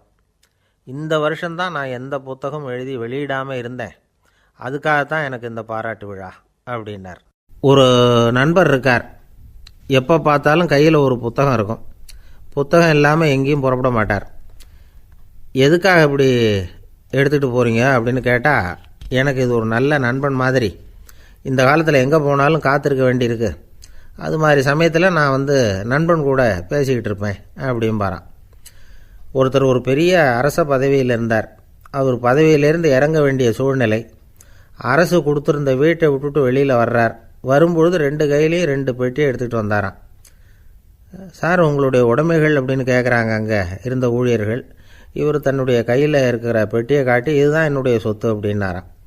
ஒரு பெட்டியில் அவருடைய உடைகள், இன்னொரு பெட்டியில் அவர் விரும்பி படிக்கிற புத்தகங்கள், அவ்வளவுதான். இதுதான் இருந்துதான். புத்தகம் படிக்கிறது மனசுக்கு நல்லதுங்கிறது நமக்கு தெரியும். புத்தக வாசிப்பு உடம்புக்கும் நல்லதுங்கிறாங்க. அது நமக்கு ஆச்சரியமாக தான் இருக்குது. ஒரு நபர் ஒரு வருஷத்தில் சராசரியாக 2000 பக்கங்களை படிச்சிருக்கணுமா, யுனெஸ்கோ பரிந்துரை. ஆனால் நம்ம நாட்டில் நாம் சராசரியாக படிக்கிறது 32 பக்கங்கள், அவ்வளவுதான். இவ்வளவுக்கு நம்ம நாட்டில் 6000த்துக்கும் மேற்பட்ட நாளேடுகள், 2000த்துக்கும் மேற்பட்ட இதழ்கள், மலர்கள், இவ்வளவு இருந்தும் சரியாக வரல. இந்த உலகத்தில் முதல் நூலகம் எங்கே எப்போ ஆரம்பமாச்சு தெரியுமா? கிமு 2500ஆம் ஆண்டில் அது ஆரம்பமாயிருக்குது. பாபிலோனியாவில் அமில் அணு அப்படிங்கிற அரசன் தான் நூலகத்தை உருவாக்கியிருக்கிறான். அப்போல்லாம் தாள் கிடையாது, களிமண் தான். களிமண் பலகைகளில் எழுதி அது தொகுத்து அப்படியே நூலாக்கி அதை நூலகத்தில் வச்சுருப்பாங்களாம். அரசருடைய நூலகத்தில் 1000த்துக்கும் மேற்பட்ட நூல்கள் இருந்ததாக வரலாற்று குறிப்பு இருக்குது. அது மட்டும் இல்லை, அந்த நூலகத்தில் பொருள் வாரியாக, அதாவது சப்ஜெக்ட் வாரியாக புத்தகங்களை வகைப்படுத்தி வச்சுருந்தாங்களாம். அதில் மிச்சம் இருந்த ஒரு 25 களிமண் பலகை புத்தகங்கள் இன்றைக்கும் பிரிட்டிஷ் அருங்காட்சியகத்தில் இருக்குதான். அச்சு தாள் இதெல்லாம் ஏற்பட்டதுக்கப்புறம் அமைக்கப்பட்டது தான் பிரான்சில் இருக்கக்கூடிய பாரிஸ் நூலகம். 1480 பிரெஞ்சு மன்னர் 11ஆம் லூயி இந்த நூலகத்தை அமைச்சாராம். ஆனால் அப்போல்லாம் அரசர்கள் மட்டும்தான் நூலகத்தை பயன்படுத்த முடியுமா. அதுக்கப்புறம் 17ஆம் நூற்றாண்டில் இந்த முறை மாறி பொதுமக்கள் அங்கே போகலாம், படிக்கலாம் அப்படிங்கிற நிலைமை வந்துதான். போட்லியன் நூலகம் அப்படின்னு அதுக்கு பேர், பாரிஸ் நகரத்தில் இருக்குது. அங்கே தான் நூல்களின் பட்டியல் தயாரிப்பு பணி ஆரம்பமாச்சு. கல்வி வளர்ச்சியையும் நூலகத்தையும் இணைச்சவர் நெப்போலியன் போனபார்ட். முன்பணம் செலுத்தி புத்தகத்தை படிக்கிற முறையையும் அவர் தான் கொண்டுட்டு வந்தாராம். மக்கள்கிட்ட வசூலிக்கிற வரியின் ஒரு பகுதியை நூலகத்துக்கு பயன்படுத்தினவரும் அவர் தானா. நெப்போலியன் நூலகத்தில் உலகத்தில் உள்ள எல்லா மொழி நூல்களும் இருக்குதான். அங்கே ஒரு தமிழ் நூலும் இருந்திருக்குது. அது என்னென்னா கம்பராமாயணம். சோவியத் யூனியனுக்கு படையெடுத்து போனப்போ அங்கேருந்து லட்சக்கணக்கான புத்தகங்களை இந்த பனிச்சறுக்கு வாகனங்கள் இருக்குல்ல, அதில் கொண்டுகிட்டு வந்ததாக வரலாறு. அடுத்தபடியாக குறிப்பிட்டு சொல்லத்தக்க நூலகம் எதுன்னா பிரிட்டிஷ் நூலகம். மிக பழைய கையெழுத்து பிரதியெல்லாம் கூட அங்கே இருக்குது. 1753 ஆரம்பமாச்சு. அதில் உள்ள நூல்களை வரிசையாக அடுக்கினா 180 கிலோமீட்டர் நீளத்துக்கு வருமா. மிகப்பெரிய நூலகம் அமெரிக்க தலைநகர் வாஷிங்டனில் இருக்குதான். இந்தியாவை பொறுத்த வரைக்கும் பெரிய பழைய நூலகம் எதுன்னா கல்கத்தா நூலகம். எல்லா இந்திய மொழி நூல்களும் இங்கே உண்டு. மகாகவி பாரதியார் நடத்தின இந்தியாங்கிற இதழின் எல்லா பிரதிகளும் அங்கே பாதுகாப்பாக இருக்குது. படிக்கும் பழக்கம் இங்கே வளர வேண்டியிருக்குது. ஒருத்தர்கிட்ட ஒரு புஸ்தகத்தை கொடுத்து விமர்சனம் எழுத சொல்லியிருந்தாங்க. கொஞ்ச நாள் கழித்து அவரை போய் பார்த்து, என்னங்க புஸ்தகத்தை படித்து பார்த்தீங்களா அப்படின்னு கேட்டாங்களாம். இதுக்கு அவர் சொல்லியிருக்கிறார், இன்னும் நான் படித்து பார்க்கலிங்க, இப்போ தானே விமர்சனமே எழுதி முடிச்சிருக்கிறேன், இனிமே தான் படிக்கணும் அப்படின்னாராம். ஒருத்தர் அவசரமாக போய்கிட்டு இருந்தார். எங்கே போய்கிட்டு இருக்கீங்க அப்படின்னு கேட்டார் ஒரு பெரியவர். கடைக்கு போகிறேன் சார், சாமான் வாங்கிறதுக்கு அப்படின்னார். அங்கே போகிறதுக்கு முன்னாடி தெரிஞ்சிக்க வேண்டியதெல்லாம் தெரிஞ்சுக்கிட்டீங்களா அப்படின்னு கேட்டார் பெரியவர். கடைக்கு போய் காசை கொடுத்து ஒரு பொருளை வாங்கிட்டு வரப்போகிறோம், இதில் தெரிஞ்சிக்க வேண்டியது என்ன இருக்குது அப்படின்னார் அலட்சியமாக. இப்போ அந்த பெரியவர் பேச ஆரம்பித்தார். இந்த உலகத்தில் எந்த ஒரு செயலில் இறங்குறப்பவும் நாம் நல்லா ஆலோசனை பண்ண வேண்டிய விஷயம் 5 அப்படின்னார். உதாரணமாக, ஒருத்தன் கடைக்கு போய் ஏதோ ஒரு பொருளை வாங்கிட்டு வர போகிறான்னு வச்சுக்கோங்களேன். அப்போ கூட அவன் 5 விஷயங்களை பற்றி தெரிஞ்சுக்க வேண்டியிருக்குது அப்படிங்கிறார் அவர். முதல்ல அந்த பொருள் எப்படிப்பட்டது அப்படிங்கிறத தெரிஞ்சுக்கணும். ரெண்டாவதாக தன்னை பற்றியும் தெரிஞ்சுக்கணும். அப்போ தான் அந்த பொருள் தனக்கு தேவையா இல்லையா அப்படிங்கிறத புரிஞ்சுக்க முடியும். மூணாவதாக தெரிஞ்சுக்க வேண்டியது ஒன்று இருக்குது. அது என்னென்னா, அந்த பொருளை அடையிறதுக்கு வழி என்ன அப்படிங்கிறத தெரிஞ்சுக்கணும். அதாவது எவ்வளவு பணம் கொடுத்தா அது கிடைக்கும், இது மாதிரியான விஷயங்கள். நாலாவதாக அந்த பொருளை அடையிறது மூலமாக நாம் அடையக்கூடிய பயன் என்ன அப்படிங்கிறதையும் உணரணும். அஞ்சாவது, அந்த பொருளை அடையிறதுல இருக்கக்கூடிய தடை எது அப்படிங்கிறதையும் நாம் தெரிஞ்சுக்கணும். பெரியவர் பேசுகிறது ஏதோ தத்துவம் மாதிரி தெரியுது இல்லையா? தத்துவம்தான். அதாவது இப்படி உலகியல் வாழ்க்கையில் சின்ன சின்ன விஷயங்கள்லேயே நாம் 5 விஷயங்களை தெரிஞ்சுக்க வேண்டியிருக்குது. அது ரொம்ப அவசியமாக இருக்குது. பேரின்ப நிலைன்னு சொல்கிறாங்கள்ல, அது மாதிரி பெரிய சமாச்சாரங்கள்லேயும் இந்த 5 விஷயங்களை நாம் தெரிஞ்சுக்க வேண்டியிருக்குது. அதுக்கு பேர் என்னன்னா அர்த்த பஞ்சகம். வைணவ சமயத்தில் அர்த்த பஞ்சகம்ங்கிறது ரொம்ப பெரிய விஷயம். கடைக்கு போகிறது மாதிரி கடவுளை பார்க்க போகிறப்பவும் நாம் 5 விஷயங்களை தெரிஞ்சுக்கணுமா. முதல்ல பரம்பொருள் அப்படிங்கிறது என்ன, அதோட தன்மைகள் என்ன, இதை தெரிஞ்சுக்கணும். இதுக்கு பேர் என்னென்னா பரமாத்ம ஸ்வரூபம் அப்படின்னு பேர். ரெண்டாவது, நாம் யார், நம்மோட தன்மை என்ன அப்படிங்கிறத தெரிஞ்சுக்கணும். நான் யாருன்னு எனக்கே தெரியலங்கிறப்போ இதை நான் சொல்கிறேன்னு இது என்னுடையதுன்னு சொல்கிறது தப்பு தானே. அப்புறம் மூணாவது விஷயம், பரம்பொருளை நாம் அடையிறதுக்கு வழி எது, இதை தெரிஞ்சுக்கணும். இது உபாய ஸ்வரூபம் அப்படின்னு பேர். நாலாவது விஷயம், நாம் அடைய வேண்டிய பயன்கள் என்ன அப்படிங்கிறது தெரிஞ்சுக்கிறது. இதுக்கு புருஷார்த்தம் அப்படின்னு பேர். அஞ்சாவது, அந்த பயனை அடைய விடாமல் தடுக்கிற தடைகள் யாவை அப்படிங்கிறத தெரிஞ்சுக்கிறது. இது விரோதி ஸ்வரூபம். இதைத்தான் தடையியல் அப்படின்னு சொல்கிறாங்க. அதாவது பரமாத்மாவை பற்றிய அறிவு, ஜீவாத்மாவை பற்றிய அறிவு, உபாயம் பற்றிய அறிவு, புருஷார்த்தம் பற்றிய அறிவு, இந்த 4 அறிவுக்கும் எதிரடையாக, அதாவது அதையெல்லாம் தப்பாக புரிஞ்சுக்கிறதால உண்டாகக்கூடிய அறிவு விரோதி ஸ்வரூபம். என்ன இது தகவலில் ஏதாவது கதை சொல்லுவீங்கன்னு பார்த்தா ஏதோ தத்துவம் பேசிகிட்டு இருக்கிறீங்களே அப்படின்னு நினைக்கலாம். இதுவும் தெரிஞ்சிக்க வேண்டிய ஒரு பெரிய விஷயந்தான். காதில் போட்டு வச்சா எப்போவாவது உபயோகப்படும். என்னுடைய நண்பர் ஒருத்தர் ஒரு நாள் என்கிட்ட சொன்னார், சார், அடுத்த மாதம் தஞ்சாவூரில் ஒரு கல்யாணம், போகிறதா வேண்டாமா அப்படின்னு ஒரே குழப்பமாக இருக்குது அப்படின்னார். நான் உடனே இந்த அர்த்த பஞ்சக உபதேசம் பண்ண ஆரம்பித்தேன். அவர் எல்லாத்தையும் பொறுமையாக கேட்டுவிட்டு, சரி சார், நான் போகிறதுன்னு முடிவு பண்ணிவிட்டேன்னார். எப்படி இந்த முடிவுக்கு வந்தீங்க அப்படின்னு கேட்டேன். அவர் சொன்னார், சார், அந்த 2வது பாயிண்ட் ஒன்று சொன்னீங்களே, அதை புரிஞ்சுக்கிட்டதுக்கு அப்புறம்தான் இந்த முடிவுக்கு வந்தேன் அப்படின்னார். என்ன 2வது பாயிண்ட்டுன்னு? அதாவது தன்னை பற்றி புரிஞ்சுக்கணும் அப்படின்னு சொன்னீங்க. உடனே என்னை பற்றி புரிஞ்சுக்கிட்டேன், நான் யாருங்கிறது எனக்கு தெரிஞ்சுது, உடனே போகிறது தான் நல்லதுன்னு முடிவு பண்ணிவிட்டேன்னார். நீங்கள் யாருன்னு கேட்டேன். நான் தான் சார் அந்த கல்யாணத்தில் தாலி கட்ட வேண்டிய மாப்பிள்ளை அப்படின்னார்.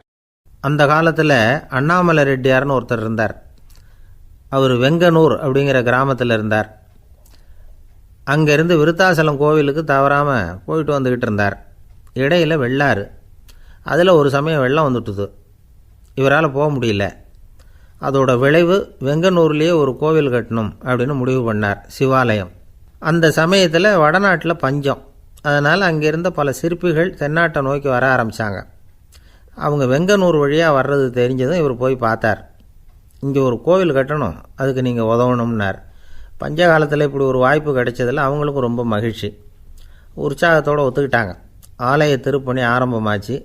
அவங்களுக்கு வேண்டிய எல்லா வசதிகளையும் இவர் செஞ்சு கொடுத்தார். அவங்களுக்கு எந்த குறையும் இல்லாமல் பார்த்துக்கிட்டார். அது மட்டும் இல்லை, ஒவ்வொரு நாளும் அங்கே வருவார். உங்களுக்கு என்ன வேணும், எது வேணும்னு கேட்பார். ஏதாவது குறை இருந்தால் சொல்லுவாங்க, உடனே தீர்த்து வைப்பார். இவரும் கேட்பார், எந்த குறையாக இருந்தாலும் என்கிட்ட சொல்லுங்க அப்படின்னு சொல்லுவார்.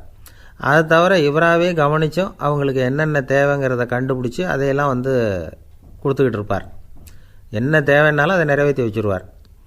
அந்த சிற்பிகளின் தலைவன் ஒருத்தன், அந்த ஆளுக்கு வெத்தலை பாக்கு போடுறது பழக்கம். இதை தெரிஞ்சுக்கிட்டு அதுக்காகவே ஒரு ஆளை ஏற்பாடு பண்ணார். வேணுங்கிறப்போலாம் நீ வெத்தலை சீவல் மடித்து கொடுக்க வேண்டியது உன் வேலை அப்படின்னு ஒருத்தனை ஏற்பாடு பண்ணிட்டார். இப்படியெல்லாம் செஞ்சதும் அவங்களுக்கும் ரொம்ப உற்சாகம், ரொம்ப பொறுப்பாக சிற்ப வேலைகளை செஞ்சுக்கிட்டு இருக்கிறாங்க. ஒரு நாள் என்னாச்சு தெரியுமா, அந்த சிற்பிகளின் தலைவன் ரொம்ப நுணுக்கமாக ஒரு வேலையை செஞ்சுக்கிட்டு இருக்கிறான். சாரம் போட்டு அது மேலே படுத்துக்கிட்டு அண்ணாந்து பார்த்து உச்சியில் நுணுக்கமான சிற்பங்களை உருவாக்கிக்கிட்டு இருக்கான். சிற்பியின் கவனம் செதறப்படாதுங்கிறதுனால இவர் மெதுவாக சத்தம் போடாமல் கிட்ட போய் நின்று அதை கவனிச்சிக்கிட்டு இருக்கிறார். அந்த சிற்பி வழக்கம் போல் வெத்தலை பாக்குக்காக இடது கையை கீழே நீட்டினான். அந்த சமயம் பார்த்து அவருக்கு தாம்பூலம் கொடுக்குறவன் அங்கே இல்லை, எங்கேயோ போயிருக்கிறான். அண்ணாமலை ரெட்டியார் என்ன பண்ணார் தெரியுமா, தனக்காக கொடுக்கப்பட்ட தாம்பூலத்தை வாங்கி சிற்பியின் கையில் கொடுக்குறார். அவன் வாங்கி போட்டுக்கிட்டான். இது என்ன இன்னைக்கு வெத்தலை சீவல் வேறு மாதிரி இருக்குது, வாசனை தாம்பூலமாக இருக்குது அப்படின்னு யோசனை பண்ணிவிட்டு கீழே திரும்பி பார்க்குறார். பார்த்தா ரெட்டியார் மறுபடியும் சிற்பி கை நீட்டும் பொழுது கொடுக்கறதுக்காக தாம்பூலத்தை மடித்து வாங்கி வச்சுக்கிட்டு தயாராக நிற்கிறார். சிற்பிக்கு அதிர்ச்சி. உடனே பொத்துன்னு கீழே குதிச்சான். ஐயா, என்ன இது நீங்களா அப்படின்னா. இவர் சொன்னார், நான் ஒன்றும் தப்பு பண்ணலையே, உன்னுடைய கை புண்ணியம் செஞ்ச கை, கோயில் கட்டுற கை, அந்த கைக்கு தாம்பூலம் கொடுக்கறதுல என்ன தப்பு அப்படின்னாராம். ஏற்கனவே பஞ்சத்தில் அடிபட்டு வந்த எங்களை நீங்கள் ஆதரித்ததே பெரிய விஷயம். இந்த செயல் என்னை ஒரு பெரிய கடனாளி ஆக்கிவிட்டுது. ஐயா, எங்களுக்கு உணவு உடை இதை மட்டும் நீங்கள் கொடுத்தா போதும், ஊதியம்னு எதுவும் வாங்க மாட்டோம் அப்படின்னு நானும். அந்த சிற்பி எவ்வளவோ வற்புறுத்தியும் எதுவும் வாங்கிக்கலையாம். இந்த செய்தியை தமிழ் தாத்தா டாக்டர் ஊவேசா சொல்லியிருக்கிறார். அந்த காலத்தில் எப்படிப்பட்டவங்கள்லாம் வாழ்ந்துருக்கிறாங்க பாருங்கள். இந்த காலத்தில் ஒருத்தர் கோவில் கட்டினார், வேலை செய்கிற எல்லாருக்கும் சாப்பாடு போடுவார். சிற்ப வேலை செஞ்சுட்டு சாப்பிட வர்ற ஒவ்வொருத்தர் கையையும் அன்பாக பிடிச்சி முத்தம் கொடுத்து உள்ளே அனுப்புவார். அந்த கைகளுக்கு நீங்கள் கொடுக்குற மரியாதையாது அப்படின்னு கேட்டாங்க. அது இல்லைங்க, ஏற்கனவே முதல் பந்தியில் சாப்பிட வந்தவன் மறுபடியும் வர்றானான்னு கண்டுபிடிக்கிறதுக்காக கையை பிடிச்சி மோந்து பார்க்குறேன் அப்படின்னாராம் அவர். பிரம்மத்தை அறிந்தவன் பிரம்மமாகிறான் அப்படின்னு ஒரு பெரியவர் பேசினார் ஒரு கோவிலில். தைத்திரிய உபனிஷத்து அப்படி சொல்லுதான். இதை கேட்கும் பொழுது நமக்கு ஒரு சந்தேகம் வரும். அது எப்படி பிரம்மத்தை அறிந்தவன் பிரம்மமாகிறான்னா, சிங்கத்தை அறிந்தவன் சிங்கமாகிறானா, தோசையை அறிந்தவன் தோசை ஆகிறானா? இப்படிப்பட்ட சந்தேகம் நமக்கு வர்றதில் ஒன்றும் ஆச்சரியம் இல்லை, இது இயற்கை. இதுக்கும் அந்த பெரியவரே பதில் சொல்கிறார். சிங்கம் வேற, நாம் வேற. அதனால் சிங்கத்தை அறிந்தவன் சிங்கமாக மாட்டான். ஆனால் பிரம்மம் வேற, நாம் வேற இல்லை. அதனால் பிரம்மத்தை அறிந்தவன் பிரம்மமாகிறான் அப்படிங்கிறது அவரோட விளக்கம். மனிதன் அவன்தான் தான் பிரம்மங்கிறது தெரியாதனால தான் அதை வேறு எங்கேயோ தேடிகிட்டு இருக்கிறான். கடைசியில் அது தான் தாங்கிறது புரிஞ்சுக்கிற பொழுது அவன் பிரம்மம் ஆகிடுறான். இதை விளக்கிறதுக்கு ஒரு உபநிஷத்து கதையே இருக்குது. நமக்கு தெரிஞ்ச கதை தான், ஆனால் அதை வேறு விதமான அர்த்தத்தில் விளையாட்டாக சொல்லிகிட்டு இருக்கிறோம். ஒரு சமயம் ஒரு 10 நண்பர்கள் ஒரு காட்டு வழியாக போய்கிட்டு இருக்கிறாங்க. குறுக்க ஒரு நதி, அதை கடந்து அடுத்த பக்கம் போகணும். எல்லோரும் ஒரு வழியாக கடந்து அடுத்த கரைக்கு போய் சேர்ந்துட்டாங்க. அங்கே போய் சேர்ந்ததுக்கப்புறம் எல்லோரும் பத்திரமா சேர்ந்துட்டோமா அப்படின்னு தெரிஞ்சுக்கிறதுக்காக எண்ணி பார்க்குறான் அந்த கூட்டத்து தலைவன். அவங்க மொத்தம் 10 பேர். ஆனால் அவன் எண்ணி பார்க்குறப்போ 9 தான் வருது. ஏன்னா அவன் தன்னை விட்டுவிட்டான். எதிரில் நிற்கிறவங்கள மட்டுமே எண்ணுறான். ஐயோ 10வது ஆள் எங்கேங்கிறான், பதறான். சரி நீ இரு, நான் எண்ணி பார்க்குறேன்னு சொல்லிவிட்டு இன்னொருத்தன் எண்ணுறான். அவனும் தன்னை விட்டுட்டு எண்ணுறான். 9 தான் வருது. எல்லோரும் கொய்யோ முறையோன்னு கத்த ஆரம்பிச்சிட்டாங்க. அந்த சமயத்தில் ஒரு பெரியவர் அந்த பக்கமாக வர்றார். என்ன விஷயம்னு விசாரிக்கிறார்.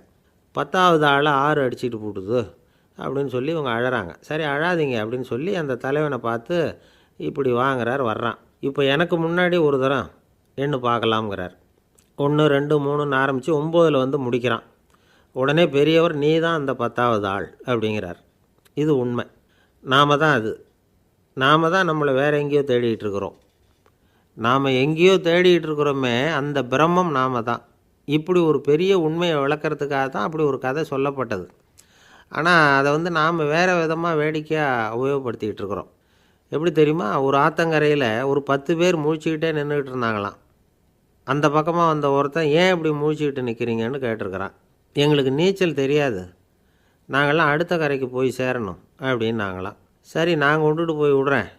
எல்லாரும் அக்கறைக்கு போய் சேர்ந்த உடனே ஆளுக்கு 1 ரூபா வீதமாக மொத்தம் 10 ரூபா எனக்கு கொடுக்கணும் அப்படின்ட்டுருக்கான் இவன். சரின்னு ஒத்துக்கிட்டாங்க.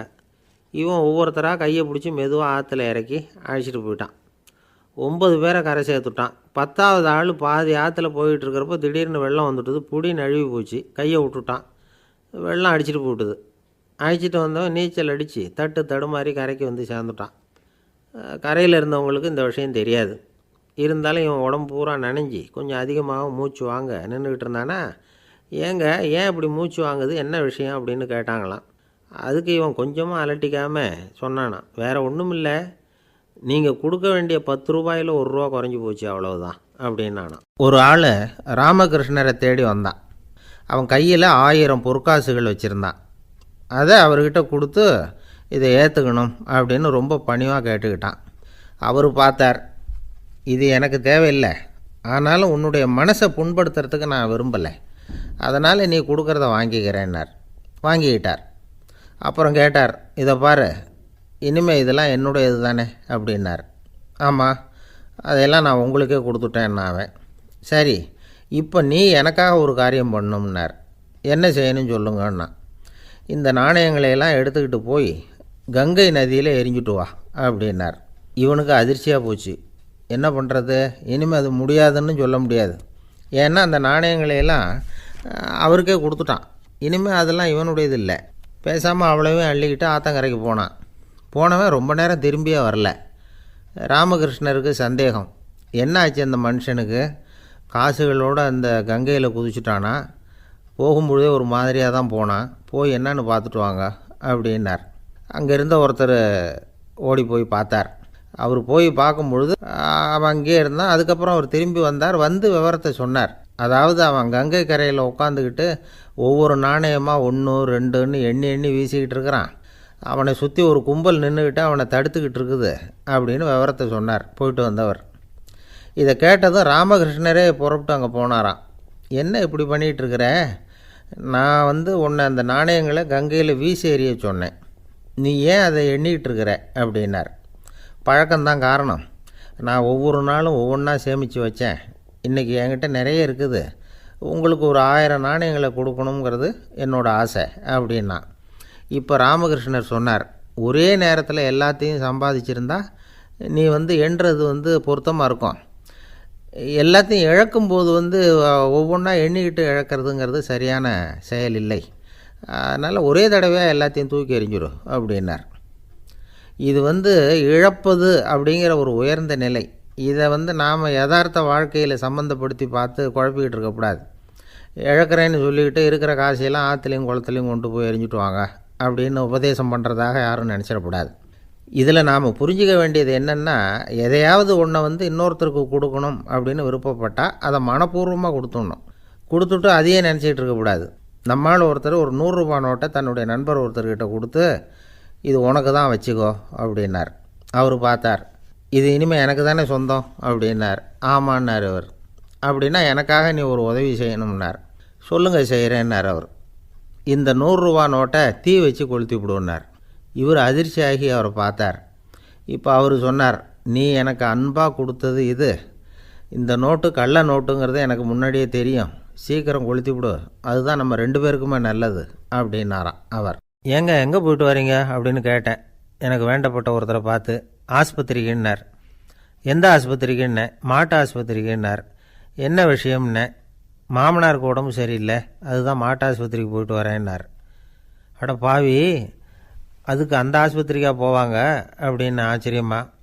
அட அது இல்லைப்பா, முதல்ல எங்கள் குடும்ப டாக்டர் தான் தேடிக்கிட்டு போனேன், அவர் அந்த நேரத்தில் அவர் வளர்க்குற நாய்க்குட்டிக்கு உடம்பு சரியில்லைன்னு சொல்லி அதை தூக்கிக்கிட்டு மாட்டு ஆஸ்பத்திரிக்கு போயிட்டாராம் சொன்னாங்க, அதனால் அங்கே போய் அவரை சந்தித்து விஷயத்தை சொல்லிவிட்டு வர்றேன்னார். அப்புறம் தான் எனக்கு கொஞ்சம் நிம்மதியாக இருந்தது. பொதுவாக நமக்கு தெரிஞ்ச வரையில் டாக்டர்கள் 2 வகை.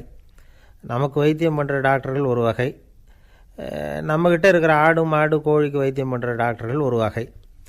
இப்போ தான் எனக்கு தெரியும் இன்னொரு வகையான டாக்டர்களும் உண்டுங்கிறது. அது யாருன்னா, பூச்சிகளுக்கு வைத்தியம் பண்ணுற டாக்டர்கள், அதாவது பூச்சி டாக்டர்கள். வெளிநாடுகளில் அப்படிலாம் கூட சில பேர் இருக்கிறாங்க.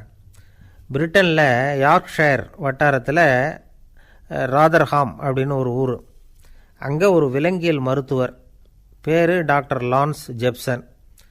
அவர் ஆஸ்பத்திரி வாசலில் பார்த்தீங்கன்னா தினமும் நிறைய பேர் நின்றுக்கிட்டு இருப்பாங்க. கையில் கண்ணாடி குடுவை, தகர டப்பா இப்படி ஏதாவது இருக்கும். அதுக்குள்ளே ஏதாவது பூச்சிகள் இருக்கும். அதுக்கு வைத்தியம் பண்ணுறதுக்காக வந்தவங்க தான் அவங்கெல்லாம். சிலந்தி பூச்சி, பல்லி, தேள், பாம்பு இப்படி ஏதாவது இருக்கும். பொழுதுபோக்காக சில பேர் நாய், பூனை, கிளி, மைனா, புறா இப்படி ஏதாவது வளர்க்குறாங்கல்ல, அது மாதிரி இப்போல்லாம் தேள், பல்லி, பாம்பு, பூச்சி இதையெல்லாம் வளர்க்க ஆரம்பிச்சிட்டாங்களாம். இது ஒரு புது ஃபேஷன்.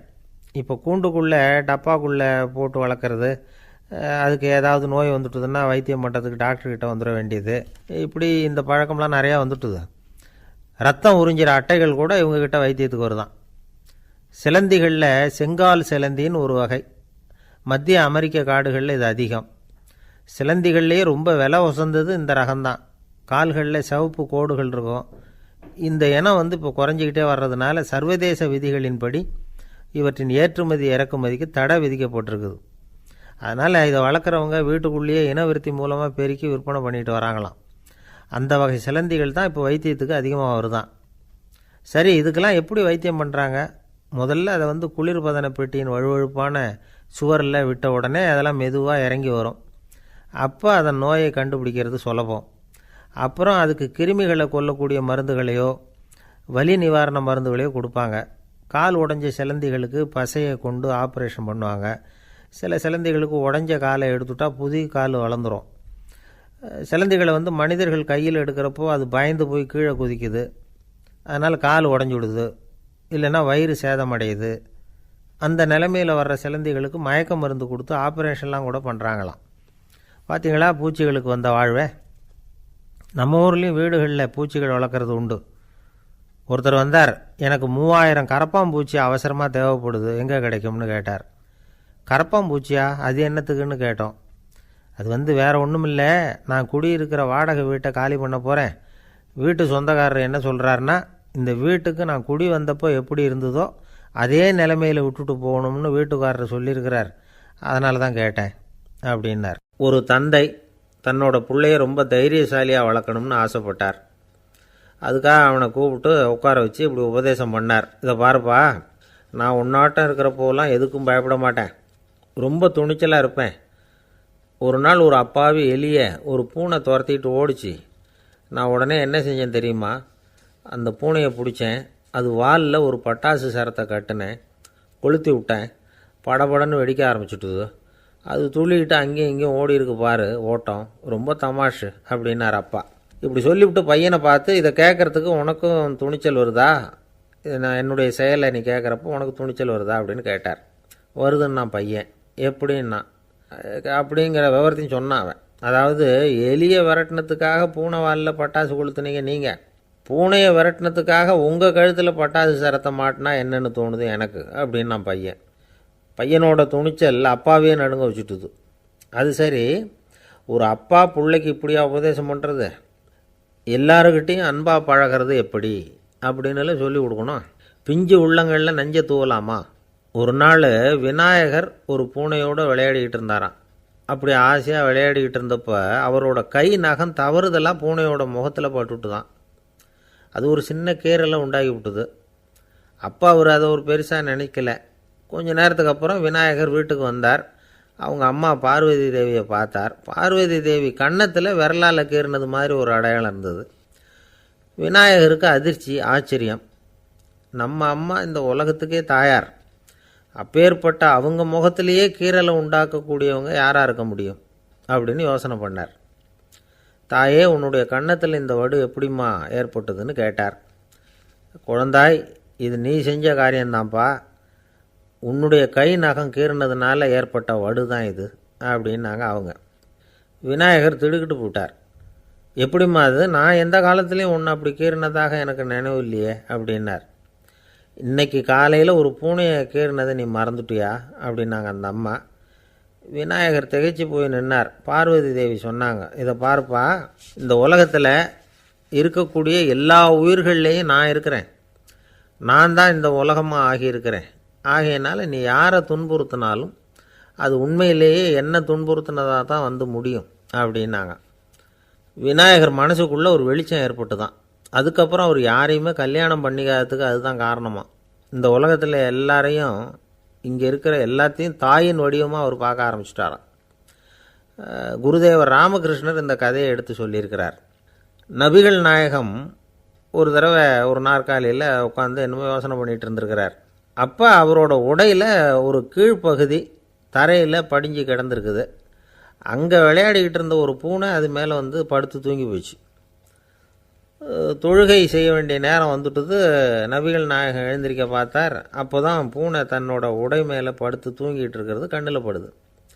பூனையோட தூக்கத்தை கலைக்க விரும்பல. அவர் தன்னுடைய சகோதரியை கூப்பிட்டார். ஒரு கத்திரிக்கோல் எடுத்துகிட்டு வர சொன்னார். பூனை படுத்திருந்த உடைப்பகுதி மட்டும் இருக்குல்ல, அதை மட்டும் அதோட கத்திரிச்சு விட்டுட்டு அதுக்கப்புறம் அவர் எழுந்திரிச்சு தொழுகைக்கு போனாராம். அதாவது பிற உயிர்கள்கிட்ட எப்படி அன்பு காட்டணுங்கிறத பெரியவங்க எவ்வளவோ விதத்தில் நமக்கு எடுத்து காட்டியிருக்கிறாங்க. இருந்தாலும் எத்தனை பேர் மனசில் அதெல்லாம் உரைச்சிருக்குது. நாமளும் நம்ம ட்ரெஸ்ஸு மேலே ஒரு பூனை படுத்திருந்தா ஒரு கத்திரிக்கோலை தான் தேடுவோம், எடுத்துகிட்டு வர சொல்லுவோம். துணியை வெட்டுறதுக்கு பதிலாக இல்லை அதோட வாழை வெட்டினா என்ன அப்படின்னு தோணும். ஒரு ஆள் ரொம்ப பிரியமாக ஒரு பூனையை ஆற்றுல குளிப்பாட்டிக்கிட்டு இருந்தானா. எப்படி? அந்த பூனையை ஆற்று தண்ணியில் அமுக்கி அமுக்கி குளிப்பாட்டிக்கிட்டு இருக்கிறான். அந்த வழியாக போன பெரிய ஒருத்தர் இதை பார்த்தார். இதை பார்ப்பா, பூனையை அது மாதிரி ஆற்று தண்ணியில் அமுக்கி குளிப்பாட்டாத, மூச்சு திணறி செத்து போடும் அப்படின்னு அட்வைஸ் பண்ணார். நீ போய் அவன் வேலையை பார்த்துக்கிட்டு, எனக்கு எல்லாம் தெரியும்னா இவன் சரின்னு அவர் போயிட்டார். கொஞ்ச நேரம் கழித்து அவரே அந்த வழியாக திரும்பி வந்துக்கிட்டு இருந்தார். ஆற்றுல பூனையை குளிப்பாட்டிக்கிட்டு இருந்தவன் அழுதுகிட்டு உட்காந்துருக்கிறான். பக்கத்தில் அந்த பூனை செத்து கிடக்குது. இதை பார்த்தார் பெரியவர். நான் தான் அப்போவே சொன்னேனே அந்த பூனையை ஆற்றுல நினைக்காதேன்னு, அதை கேட்டிருந்தா இப்படி ஆயிருக்குமா அப்படின்னார். அந்த ஆள் கோபமாக இவரை முறைச்சி பார்த்தான்.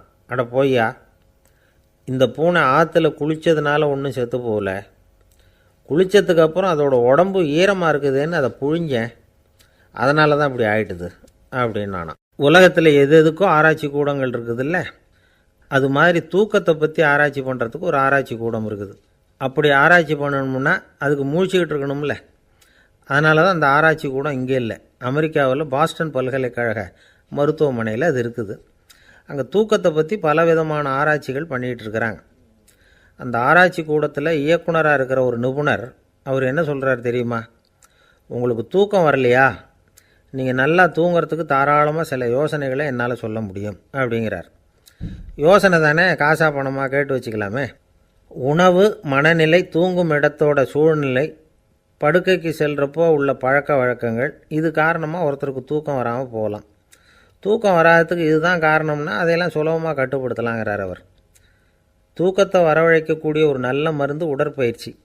ஆனால் ஒன்று, படுக்க போகிற நேரத்தில் இது மாதிரி உடற்பயிற்சிகள் எல்லாம் செய்யக்கூடாது. கொஞ்சம் முன்னாடி பகல்லையே இந்த பயிற்சிகளை செய்கிறது நல்லது. தூக்கம் வராமல் அவதிப்படுறவங்க பிற்பகல் நேரங்களில் காஃபி, டீ இது மாதிரி பானங்களை சாப்பிடக்கூடாது. மது அருந்துறது கூட தூக்கத்தை பாதிக்கும். வெது வெதுப்பான நீரில் குளிக்கிறது, தியானத்தில் ஈடுபடுறது, ஓய்வாக இருக்கிறது, படுக்கிறது, அதாவது படுக்கிறதுக்கு முன்னாடி ஒரு குவளை பால் சாப்பிட்றது, இதெல்லாம் தூக்கத்தை வரவழைக்கிறது ரொம்ப உதவியாக இருக்கும். இன்னொரு விஷயம் என்னென்னா, தூங்கி ஆகணுமேங்கிற கவலை வேண்டியதில்லை. அப்படி நினச்சி கவலைப்படுறதை விட்டுடணும். தூக்கம் வரலையா, உடனே படுக்கையை விட்டு எழுந்திருக்க வேண்டியது. வெளியில் வாங்க, வேறு ஏதாவது வேலையில் ஈடுபடுங்க, கொஞ்சம் நேரம் உலாவுங்க, அல்லது ஏதாவது ஒரு புஸ்தகத்தை எடுத்து படிங்க. களைப்பு ஏற்பட்டால் மறுபடியும் படுக்கைக்கு போங்க, தூக்கம் தானாக வந்துடும். ஒரு விஷயத்தை மட்டும் நல்லா ஞாபகத்தில் வச்சுக்கணும். படுக்கைக்கு போகிறப்போ உங்கள் மற்ற எல்லா பிரச்சனைகளையும் மறந்துடணும். அது எப்படி சார் முடியும்? அந்த நேரம் தானே எல்லா பிரச்சனையும் வரிசையாக ஞாபகத்துக்கு வருது அப்படின்னு நாம் நினைக்கலாம். ஆனால் பழக்கத்தில் அதை நாம் மாற்றிக்க முடியும். கொஞ்சம் முயற்சி பண்ணணும், அவ்வளோதான். இது எல்லாமே ஆராய்ச்சி பண்ணி பார்த்துட்டு அந்த நிபுணர் சொல்கிற கருத்து தான். இன்னொரு விஷயமும் அவர் சொல்கிறார். அது என்னென்னா, உடல் கோளாறு காரணமாக தூக்கம் வராமல் அவதிப்படுறவங்களுக்கெல்லாம் இந்த யோசனைகள் சரியாக வராது அப்படிங்கிறார். அதுக்கெல்லாம் மருத்துவ சிகிச்சை கொடுத்து தான் சரி பண்ணணும். சில பேருக்கு நடு ராத்திரியில் மூச்சு திணறல் ஏற்பட்டு தூக்கம் வராமல் போயிடும். ஊரெல்லாம் தூங்குறப்போ தான் மட்டும் தூங்காமல் மூழ்கிட்டு இருக்கிறது, ஊரெல்லாம் மூழ்கிட்டு இருக்கிறப்போ தான் மட்டும் தூங்குறது, இது மாதிரி கோளாறுகளால் சில பேர் பாதிக்கப்படலாம். கால் தசை முறுக்கிக்கிறதுனால சில பேருக்கு அடிக்கடி விழிப்பு வரலாம். மன அழற்சி காரணமாக சில பேருக்கு தூக்கம் வராது. இது மாதிரி கோளாறுகளுக்கெல்லாம் அதுக்கு தகுந்த மாதிரி சிகிச்சை கொடுத்து தான் சரி பண்ண வேண்டியிருக்கும். எந்த கோளாறும் இல்லாமல் தூக்கம் வரலைன்னா ஆரம்பத்தில் சொன்ன முறைகளை கடைப்பிடிச்சி பார்க்கலாம். தூக்கம் வந்ததுன்னா யோசனை சொன்ன அந்த நிபுணருக்கு நன்றி சொல்லலாம். ஒருத்தர் ஏன் சார் பஸ்ஸில் தூங்குறது கெட்ட பழக்கமானு கேட்டார். இல்லையே, நான் கூட பஸ்ஸில் போகிறப்ப தூங்கிட்டு தானே போவேன் அப்படின்னார் இன்னொருத்தர். அப்புறம் ஏன் என்ன டிரைவர் வேலை வேணாம்னு வீட்டுக்கு அனுப்பி வச்சுட்டாங்க அப்படின்னாராம் அவர். ஒருத்தரை பார்த்து உன்னுடைய நண்பர்கள் யார் அப்படின்னு ஒரு கேள்வி கேட்டு பாருங்கள். கொஞ்சம் யோசித்து பதில் சொல்லுவாங்க. அவங்கக்கிட்டேயே உன்னுடைய எதிரிகள் யார் அப்படின்னு கேளுங்க, கடகடன்னு ஒப்பிச்சிருவாங்க. நம்ம மனசு இருக்க அது எப்படின்னா, நம்ம நண்பர்களை விட எதிரிகளை அது நல்லா ஞாபகத்தில் வச்சுக்கும். இது ஒரு ஆச்சரியமான உண்மை. உங்களால் நண்பர்களை மறந்துட முடியும், ஆனால் எதிரிகளை மறந்துட முடியாது. இது ஒரு வேடிக்கையான நிலைமை தான். அழகான தருணங்களை நாம் ஏன் மறந்துடுறோம்? இது இயற்கை. ஏன்னா நம்ம மனசு மலர்களை கவனிக்கிறதில்ல, அதில் இருக்கிற முள்ளை தான் கவனிக்குது. தன்னை காயப்படுத்துகிற எதையும் அது உடனே கண்டுகொள்ளுது. ஒரு தெளிந்த சிந்தனை உடைய மனசு மிக அழகாக உள்ள எல்லாத்தையும் கவனிக்கும். அது நன்றியுடன் உணரக்கூடிய எல்லாத்தையும் பார்த்து குறிச்சிக்கும். இப்படிப்பட்டவங்க வாழ்க்கை இயல்பாகவே நல்லா அமையும். அது ரொம்ப அபூர்வம். மனசில் உள்ள ஒரு சிறிய அமைப்பை மாற்றுவதை பொறுத்து தான் இந்த விஷயம் அப்படிங்கிறார் ஓஷோ. ஒரு யூத கோவில் இருந்து தான், அது யூதர்களின் மடமாகவும் இருந்தது. அங்கே ஒரு தலைமை குரு, அவர் ரொம்ப கண்டிப்பானவர். அந்த கோவிலை ஒட்டி ஒரு தோட்டம்.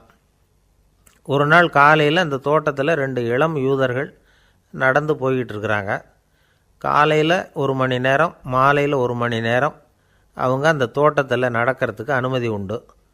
மற்ற நேரங்களில் அவங்க மத புத்தகங்களை படிக்கணும், பிற விதிமுறைகளை கடைபிடிக்கணும். அந்த 2 பேருமே தொடர்ந்து புகைப்பிடிக்கிற பழக்கம் உள்ளவங்க. ஆனால் கோவில் மடத்தில் இருக்கிறப்போ அவங்க புகைப்பிடிக்க முடியாது, அது கடுமையான குற்றம். சரி, நாம் தோட்டத்தில் இருக்கிறப்போவாவது புகைப்பிடிக்கலாமா அப்படின்னு ஒரு ஆசை அவங்க 2 பேருக்குமே. இருந்தாலும் பயம். இப்படி கேட்டால் மதகுரு என்ன சொல்லுவாரோ அல்லது என்ன செய்வாரோங்கிற பயம். இப்படியே கொஞ்ச நாள் ஆச்சு. ஒரு நாள் இந்த 2 பேரில் ஒருத்தன் ரொம்ப கலங்கி போய் அந்த கோவிலிருந்து வெளியில் வந்துக்கிட்டு இருந்தான். வந்தவன் நேராக தோட்டத்து பக்கம் போனான். அங்கே இன்னொருத்தன் ஆனந்தமாக புகை பிடிச்சிக்கிட்டு இருக்கிறான். அதை பார்த்து தான் இவனுக்கு அதிர்ச்சி. அட கடவுளே, என்ன இது, நீ கேட்காமலே ஆரம்பிச்சிட்டியா அப்படின்னா. இல்லை நான் கேட்டுவிட்டு தான் ஆரம்பிச்சிருக்கேன்னா அவன். அப்படியா, என்ன மனுஷன் இவர், நானும் தான் கேட்டேன், என்ன கண்ணாமுன்னான்னு திட்டிவிட்டார். இது என்ன கோவிலா இல்லை நரகமா? உனக்கு புகை பிடிக்கணும்னு ஆசையாக இருந்தால் நரகத்துக்கு போகணும்னு சொல்லிவிட்டார். அது சரி, உன்னை மட்டும் எப்படி அனுமதிச்சார் அப்படின்னு கேட்டான் இவன். அவன் சிரிச்சுக்கிட்டே, நீ எப்படி கேட்ட சொல்லு அப்படின்னா. நாம் இந்த தோட்டத்துக்கு வர அனுமதிக்கப்பட்டிருக்கிறதே ஜபத்துக்காகத்தானே, அதனால் நான் ஜபம் சொல்லும் பொழுது புகை பிடிக்கலாமா அப்படின்னு கேட்டேன். அதுக்கு தான் அவர் சத்தம் போட்டு என்னை அடிக்கவே வந்துட்டார் அப்படின்னா இவன். நீ ஒரு மாதிரியாக கேட்டிருக்க, நான் வேறு மாதிரியாக கேட்டிருக்கிறேன். ஜெபம் சொல்லும்போது புகை பிடிக்கலாமான்னு நீ கேட்டிருக்க. ஐயா, புகை பிடிக்கும் பொழுது ஜபிக்கலாமா அப்படின்னு நான் கேட்டேன். அதில் தப்பு ஒன்றும் இல்லை அப்படின்னு பதில் சொல்லிட்டார் அப்படின்னா. ஒரு சிறிய மாற்றம்தான் அது மிகப்பெரிய மாறுதலை ஏற்படுத்தி விட்டது. மனசு நல்ல விதமாக சிந்திக்க ஆரம்பிச்சுட்டுதுன்னா மகிழ்ச்சிக்கு பஞ்சம் இல்லை. ஒரு கஞ்சன் ஆற்றுல விழுந்துட்டான், வெள்ளத்தில் தத்தளிச்சிக்கிட்டு இருக்கிறான். கரையில் நின்ன ஒருத்தர் உன் கையை கொண்டா இப்படி பிடிச்சி இழுத்து கரையில்